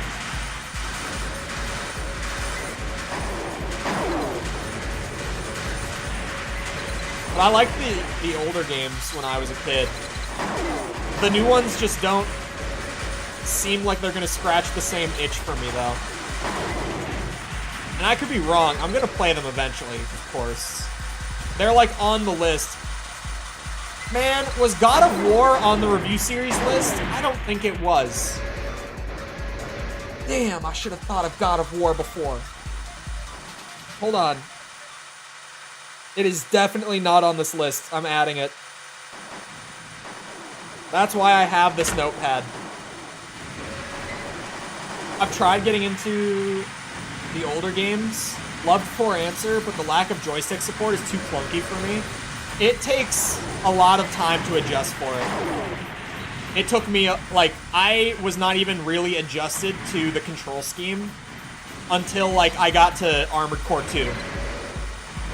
And I'll keep it a buck. It took me like a whole 3 games to learn this control scheme well. And even now, I've kind of lost it for the most part. Like, I used to really have the finesse with this control scheme. Like, I did genuinely get it down. But then, I took like over a month of not playing any of the old gens because I had gotten those videos done and I hadn't started streaming through this yet. And now I've lost a lot of that finesse. Gen 1 is especially bad, though. Like, honestly, I don't know if you started with, like, a PS1 game in terms of the older gens. But if you did, what I noticed coming back to this after playing the others is that it's not even the control scheme that's the worst part. It's the control scheme, like, with the 24 FPS cap that makes Gen 1... so much worse to try to learn it on. Oh, you tried AC3. Interesting. It's nice, just too archaic. Yeah, it took me a long time to get used to it. Like, genuinely, I had to play like 30 hours of these games before it really like was fully developed. It is a control scheme that you can get used to. It is not a control scheme that I will try to defend or justify to new players, though, because for me, and I mentioned this before, defending my take about the controls being bad in, like, the reviews and stuff, a good control scheme is not quantified entirely by whether or not you can eventually master it and get good with it, because really, any control scheme, with enough time, you can become a master of it. Like, that's a non-issue. What makes a good or a bad control scheme is, like, the skill floor with it. Like, how easily can a new player pick up your game and do what they want to do, essentially. And with old gen Armored Core, it's really hard for a brand new player to, like, pick up the game and do what they want to do. Like, trying to boost glide around while aiming and shooting at their target, that's something that's really hard. Like, you actually have to, like, develop that skill. And it's fine. Like, you can develop it, but that doesn't mean that the control scheme is good.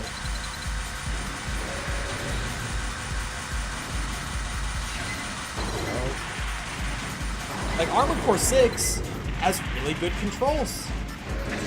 A new player can pick up Armored Core 6 and not be a master, but they can, like, get going, if that makes sense. Like, they can get their foundations really early on.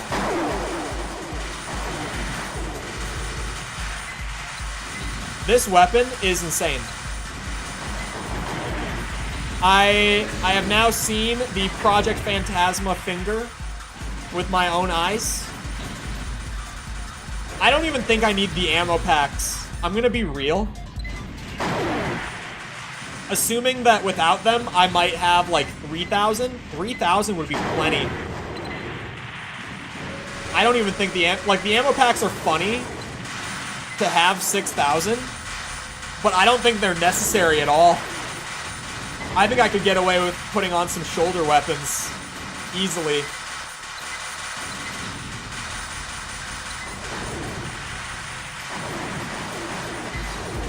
And since I brought up the review series, I need to do my quick plug, so bear with me. As of this morning, I have finished the nearly final draft of the 4-answer video. I need to do another quick pass to balance out the audio on it, but that's it. Other than that, the video's done. It'll be out on Monday like usual for, you know, public release, but channel members and patrons of the contributor tier and above, I got it posted for them literally right before the stream started, like 10 minutes before. So, if you are in that category and you haven't seen it yet, it's there. Wait here until the download is complete. If you're not a patron or member, what are you doing? Come on. There's a VTuber tried 4-answer as their first AC and got immediately into debt, but with AC6 she beat Balteus.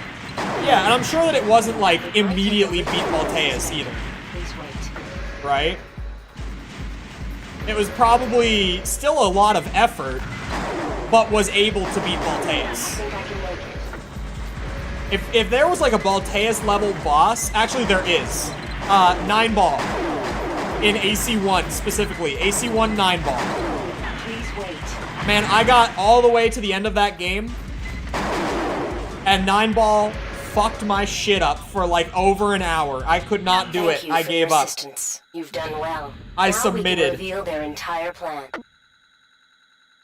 We will obtain supplies here. Be careful until the process is complete. Thanks for the ammo refill that I definitely needed. I could ditch the ammo packs with this thing. I really could.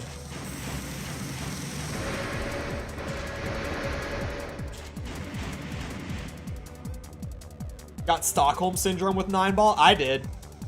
But to be honest, it was almost more like a...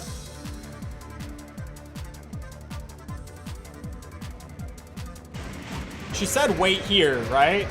Or did she say like, I will wait here?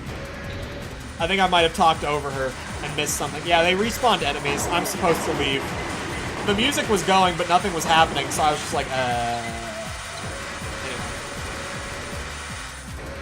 I heard in XPS2, you can configure with joysticks to be somewhat usable, but I'm too lazy. Even when you set it up on emulator to have joysticks, I did test it out, just out of curiosity. It's functional, but the thing when you convert, like, buttons to joystick is that with the buttons, you can only use the 4 cardinal directions. And so it might not sound bad in theory, but if you've ever tried to do something like that, then you'll know what I mean.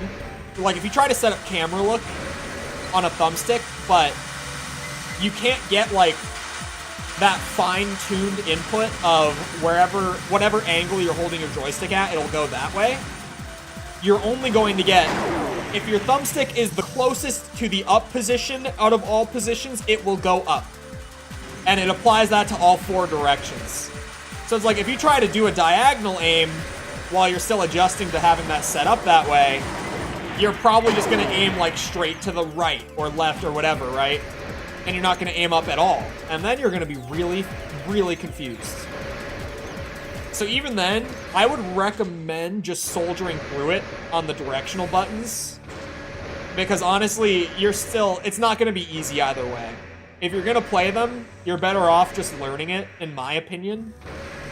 But, like, I more than understand people who don't want to get into the old gen games because of the controls, because the controls are shit. Thank you for coming to my TED Talk.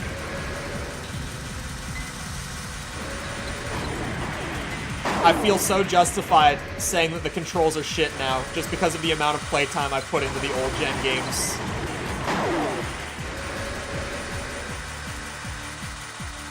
And I have conquered many large challenges of these old gen games, and I will still say the controls are bad. Don't worry, noobs, I got you. I was one of you, not just 4 months ago. I got you on this one. Actually, that was like 3 months ago, but whatever. Who's counting?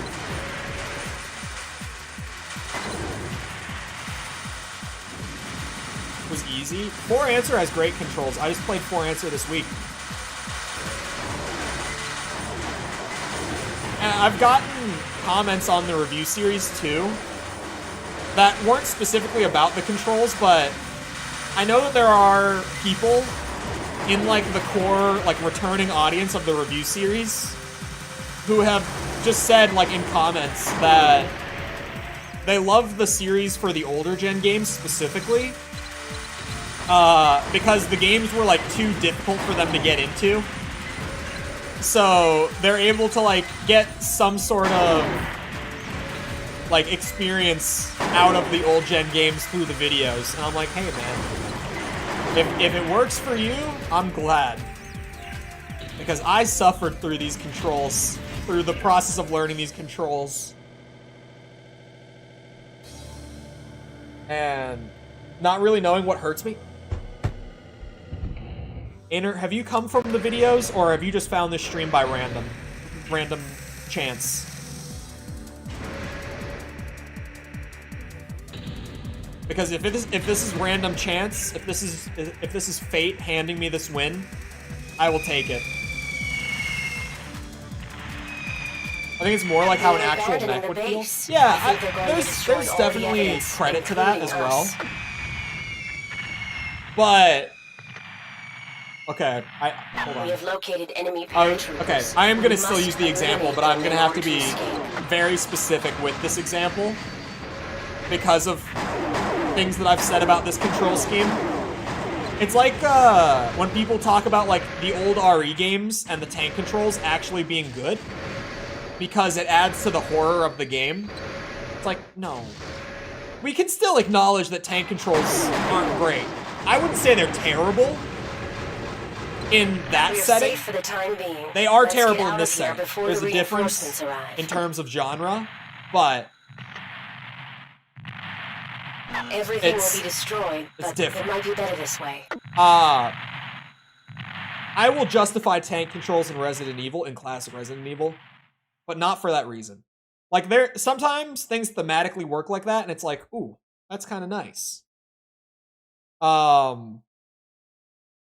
Because it does work out nicely like that, where it's like, yeah, it feels like you're kind of controlling a giant suit of metal that might not have the finest control over it. It adds like a weird weight to it that kind of works, but the controls are just kind of bad. But with Resident Evil, I have defended Resident Evil tank controls over and over again, only because with the fixed camera angles of those games, not having tank controls would have been so much worse. Like, it is kind of like, because of the style they went for, that really was the best option. And to be fair here, it also was the best option because of lack of thumbsticks. But this is almost more of then like the hardware just wasn't where it needed to be for the ambition sort of thing, if that makes sense. Which is definitely a thing for Gen 1. When it comes to Gen 2 and 3, they lose the excuse. At that point, I'm just like, why? Why did you not change it? You used the thumbsticks for other inputs in Gen 2 and 3. Like, clicking in the thumbstick did things. You used them, but you didn't let players aim and move with them? Anyway. I watched your vids. Okay. Because I was like, if this is a random chance, the feedback thing was a big thing with me for 4, where I was just like, what? There's like no feedback other than if the hit is like big enough, your primal armor, like the shield, lights up a little bit. But that's as good as it gets, really, other than the red number at the top. I had that so much at the beginning where I didn't even know I was getting hit that hard until I died. The Doomsday Organization has essentially been destroyed. We're assuming that their contributor was the one who bombed the HQ and sent out paratroopers to take care of the rest. It seems as if they wanted to destroy all evidence of the Phantasma project. Yeah, Gen 1, I can get behind it being the best option at the time for Gen 1. What I said in the original review, too, was like, I get that there was no better option, but when you play the game today, the controls feel like shit. But with Gen 2, then it's actually like, okay, you intentionally made the decision to not use tank controls. So at this point, the gloves are off on that one. Gen 2 and 3, it's a different story. Hold on. We've determined that Stinger is behind the new Phantasma weapon system? Really? He has been hiding with some remaining Doomsday Organization officials in the North Highland. We're not sure what the purpose of Project Phantasma is, but in the hands of Stinger, we are all in extreme danger. Sorry. Completely destroy all aspects of the Project Phantasma or operation. I almost said organization. I have not tried AC5 at all yet. I'm gonna be starting it tonight. Cool. I hope my mic didn't pick that up. I have a little bit of time to start it tonight before I have to go on a friend's stream that I agreed to go on. We have arrived at the mission location. We will drop off the ACs and then leave the area. I should probably link that when I wrap up my stream. I'll just link her channel real quick. Because we'll be playing... She's been playing Halo for the first time co-op with me on her stream. So tonight we're going to be finishing up Halo 2 and starting Halo 3. So for anyone who is a Halo enjoyer, I'll drop her link. You can stop by if you're interested at all. Because that's been an experience.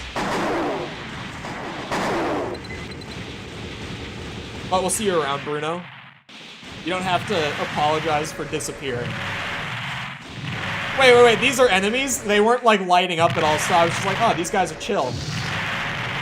Oh my god, I can't see my targeting reticle. The snow is so bright.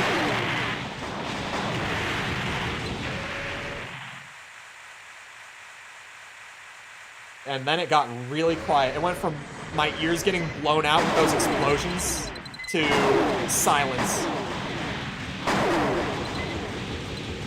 Ace Combat?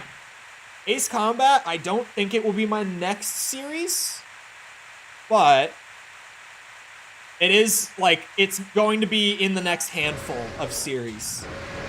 Like, it might even be the next one after whatever I do next. Like, it might be the second to next series. I don't know specifically. Ace Combat I will be doing. I just don't know when exactly. I only don't want to do it next, even though a lot of people said they would be interested in it. Just because I feel like the kind of arcadey sim hybrid is a little too similar to Armored Core. And I don't want to, like, get myself stuck into, like, one genre of games, if that makes sense. Even if the genre is as broad as, like, arcadey simulation stuff. I just don't want to tie myself down to, like, anything specific. I wanted something really different for the next series, and Devil May Cry got a shit ton of votes, so I think I might be doing DMC next. Because that is very different from Armored Core. Like, talk about trying to step away and do something different. That's different, for sure. Enemy approaching. Danger. Danger. But yeah, I've never played Ace Combat at all. So, that would be a good one. Annoyance. It would be a similar setup to Armored Core in that sense, where it's like, I have never touched these games. I've barely even seen these games get played whatsoever. I've probably... I cannot believe I have been defeated. Wait. The finger is that strong? It does that much damage? I killed him. I killed him. Whoa. That's what people were talking about with this achieved. thing being ridiculous in Project Phantasma. Holy shit. That, he was there, and then he was gone. Thank God, that mission is way too bright. I actually, like, there was a point where I thought that I was, like, sliding on ice or something because one of the enemies was moving around, but I just can't, like, actually see the geometry very well in that mission, so I thought I was moving, not the enemy. But yeah, Ace Combat, I've seen, like, as much of that game as I've seen of Armored Core prior to having played it. So that would be a good one. I don't think I've talked about this on the Armored Core streams. I talked about this way back. When I was first starting the series up, so like 3 months ago I mentioned this on stream. But the original plan, and this will come to fruition soon, with the AC series, once it became a series, because it started out as a one-off video. I was only going to play the first game. Then that video did super well. People loved that video, so I did Project Phantasma, and I was like, if you guys continue to enjoy the videos, I'll keep doing it. And then by Master of Arena, it was like, okay, I'm playing every game.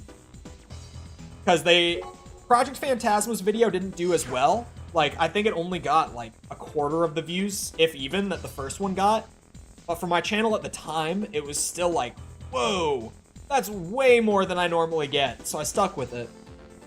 But by the time that, like, I was doing the Master of Arena video, the plan had come to be that I wanted to have one big-ass video of just every game reviewed in a single video. So, the master scheme behind the scenes, and if you're here right now, then you know. No one else knows, really. There's like a small amount of people that have heard me mention it. Is that they're all just small reviews that are going to work up to... Eventually, I'll just drop like a big every Armored Core game reviewed video at the end. That's just like a big binge of all of them. So it's like either if you want to rewatch them once it's over, I guess, then you could... There's just going to be the one big video instead of the playlist. Or it's just like for future viewers of the channel, there's just going to be one big binge video. Because I know people... I love big multiple hour-long videos to throw on in the background. Not saying I'm going to like take down the old ones by any means. The old ones will all stay up individually, but there will also, like, you'll see after the AC6 video that soon after that, I don't have the timing nailed down by any means because it's still a few weeks out, but relatively soon after that, you'll see me drop, like, just every Armored Core game reviewed, and it'll be all the reviews put into one big one. Like channel Writing on Games did. Hold on. Is the channel called Writing on Games? It is inspired by Avalanche Reviews, who has done like big series retrospectives and then turned them into one big video at the end. That's where I pulled the idea from. Oh! He did a big Armored Core video. Would you look at that? I was scrolling his stuff. His thumbnails are great. Is this a team or is this one guy? I'm assuming it's one guy, but it could be a team. But these thumbnails are great.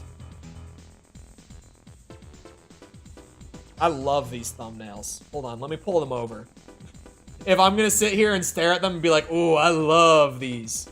I apparently clicked on this one too. Way back. Probably not way back, because I wouldn't have watched this before I started playing. This probably popped up in my feed. Hold on. At what point did I stop watching this? Armored Core 2? I probably saw this video while I was working on mine and like watched back through up to the point that I was at. Actually, the fact that I stopped like halfway through Armored Core 2 tells me I might have been in the middle of AC2 when this came up. I like long videos. I throw these on in the background while I work all the time. Like big ass videos like this. I love this shit. I love his thumbnails. I love the System Shock thumbnails so much. I love his Armored Core thumbnail. I love his MW2 thumbnail. I love a lot of these. These are great. These are really good. I like these. Anyway. I just wanted to pull it up because if I was going to sit there and gawk at them, I might as well show them too. Writing on games. This is an urgent message. The Doomsday Organization has discovered the location of our base. They will be arriving quickly. You must assist us. Destroy all remnants of the organization. But yeah, I got it from Avalanche Reviews, who I've had a couple interactions with through like Twitter and stuff. It's not like we know each other. It's not like we are buddies by any means, but we've had a couple interactions on Twitter like this year, just through happenstance sort of thing. I've been watching his shit since like 2017 or something like that. He started a Resident Evil series, like a retrospective of every game in that series years back. And that's how I found his channel, and I've just been watching like almost every video he's put up since then. He just does really, really good videos. His are also way longer than mine. I love his videos. I definitely take some like writing style, like inspiration from him. But his is like proper long form. Like he'll talk about one game for like an hour plus. I like to keep mine a little more brief than that. A, so that I can keep a good schedule, because this is a big part of my income, a very large part of my income, and I would like to be able to support myself with it and continue to do that, but also just, I feel like I can say the things I want to say within like 15, 20 minutes is generally how long mine go at this point.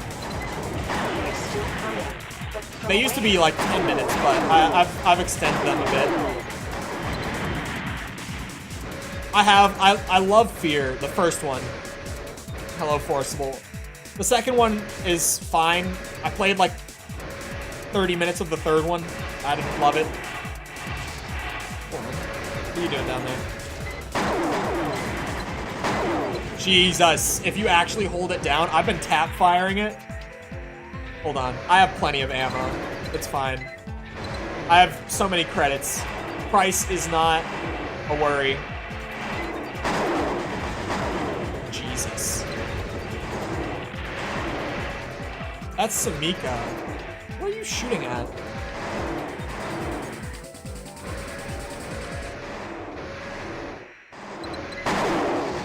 There we go. Is that the last one? No? I lost too much in 5 days in Vegas and just got home. This is so tragic. What will I do if Forcible doesn't make me grow my beard? Oh no. But yeah, that's Vegas. I've said it before, I'll say it again.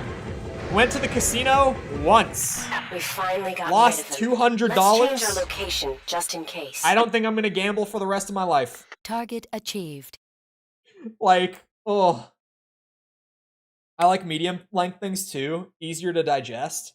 Yeah, I don't even feel like a lot of videos like that drag. I do feel like those videos tend to be longer because they're really going in depth, and it's just kind of however long I need is however long I need.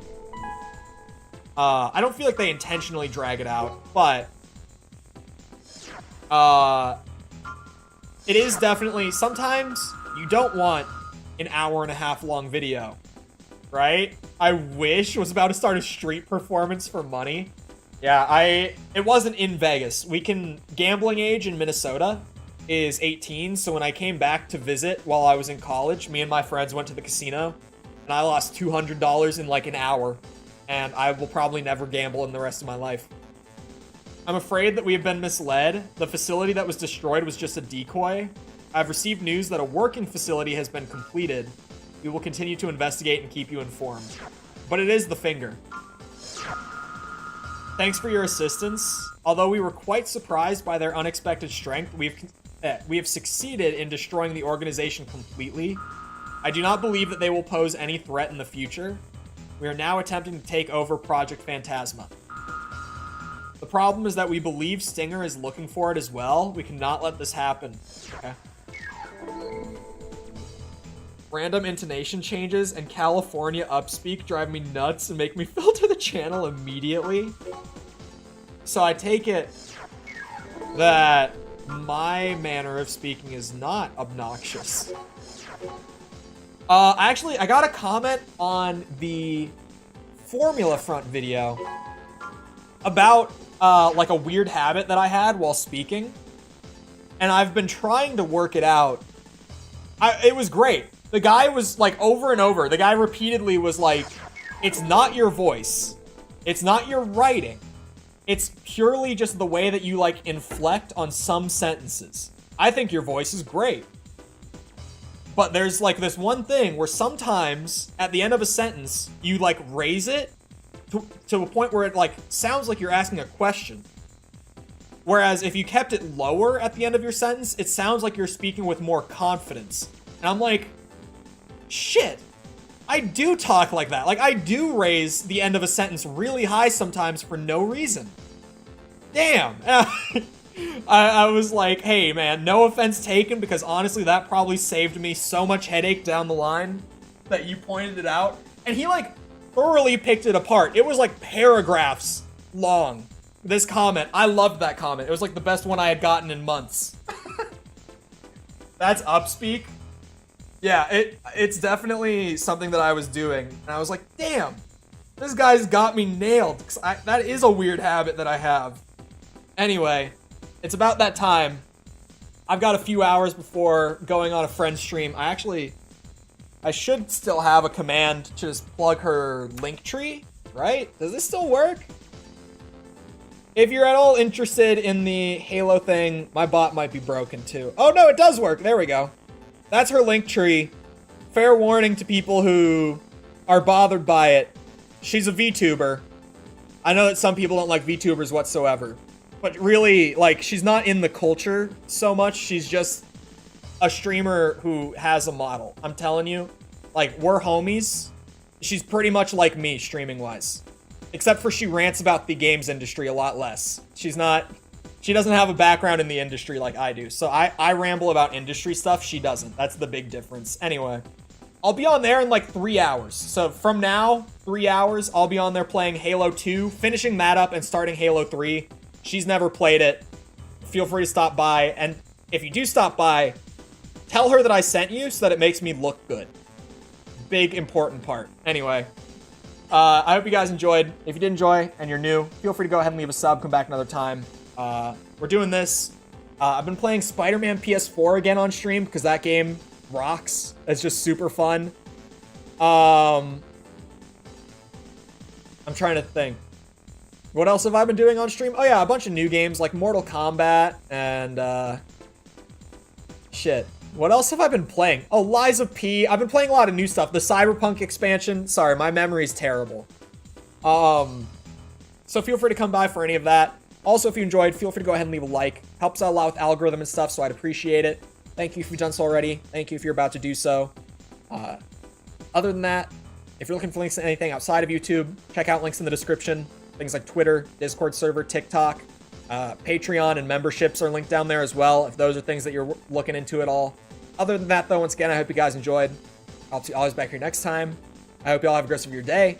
Thank you for coming to the stream, and goodbye.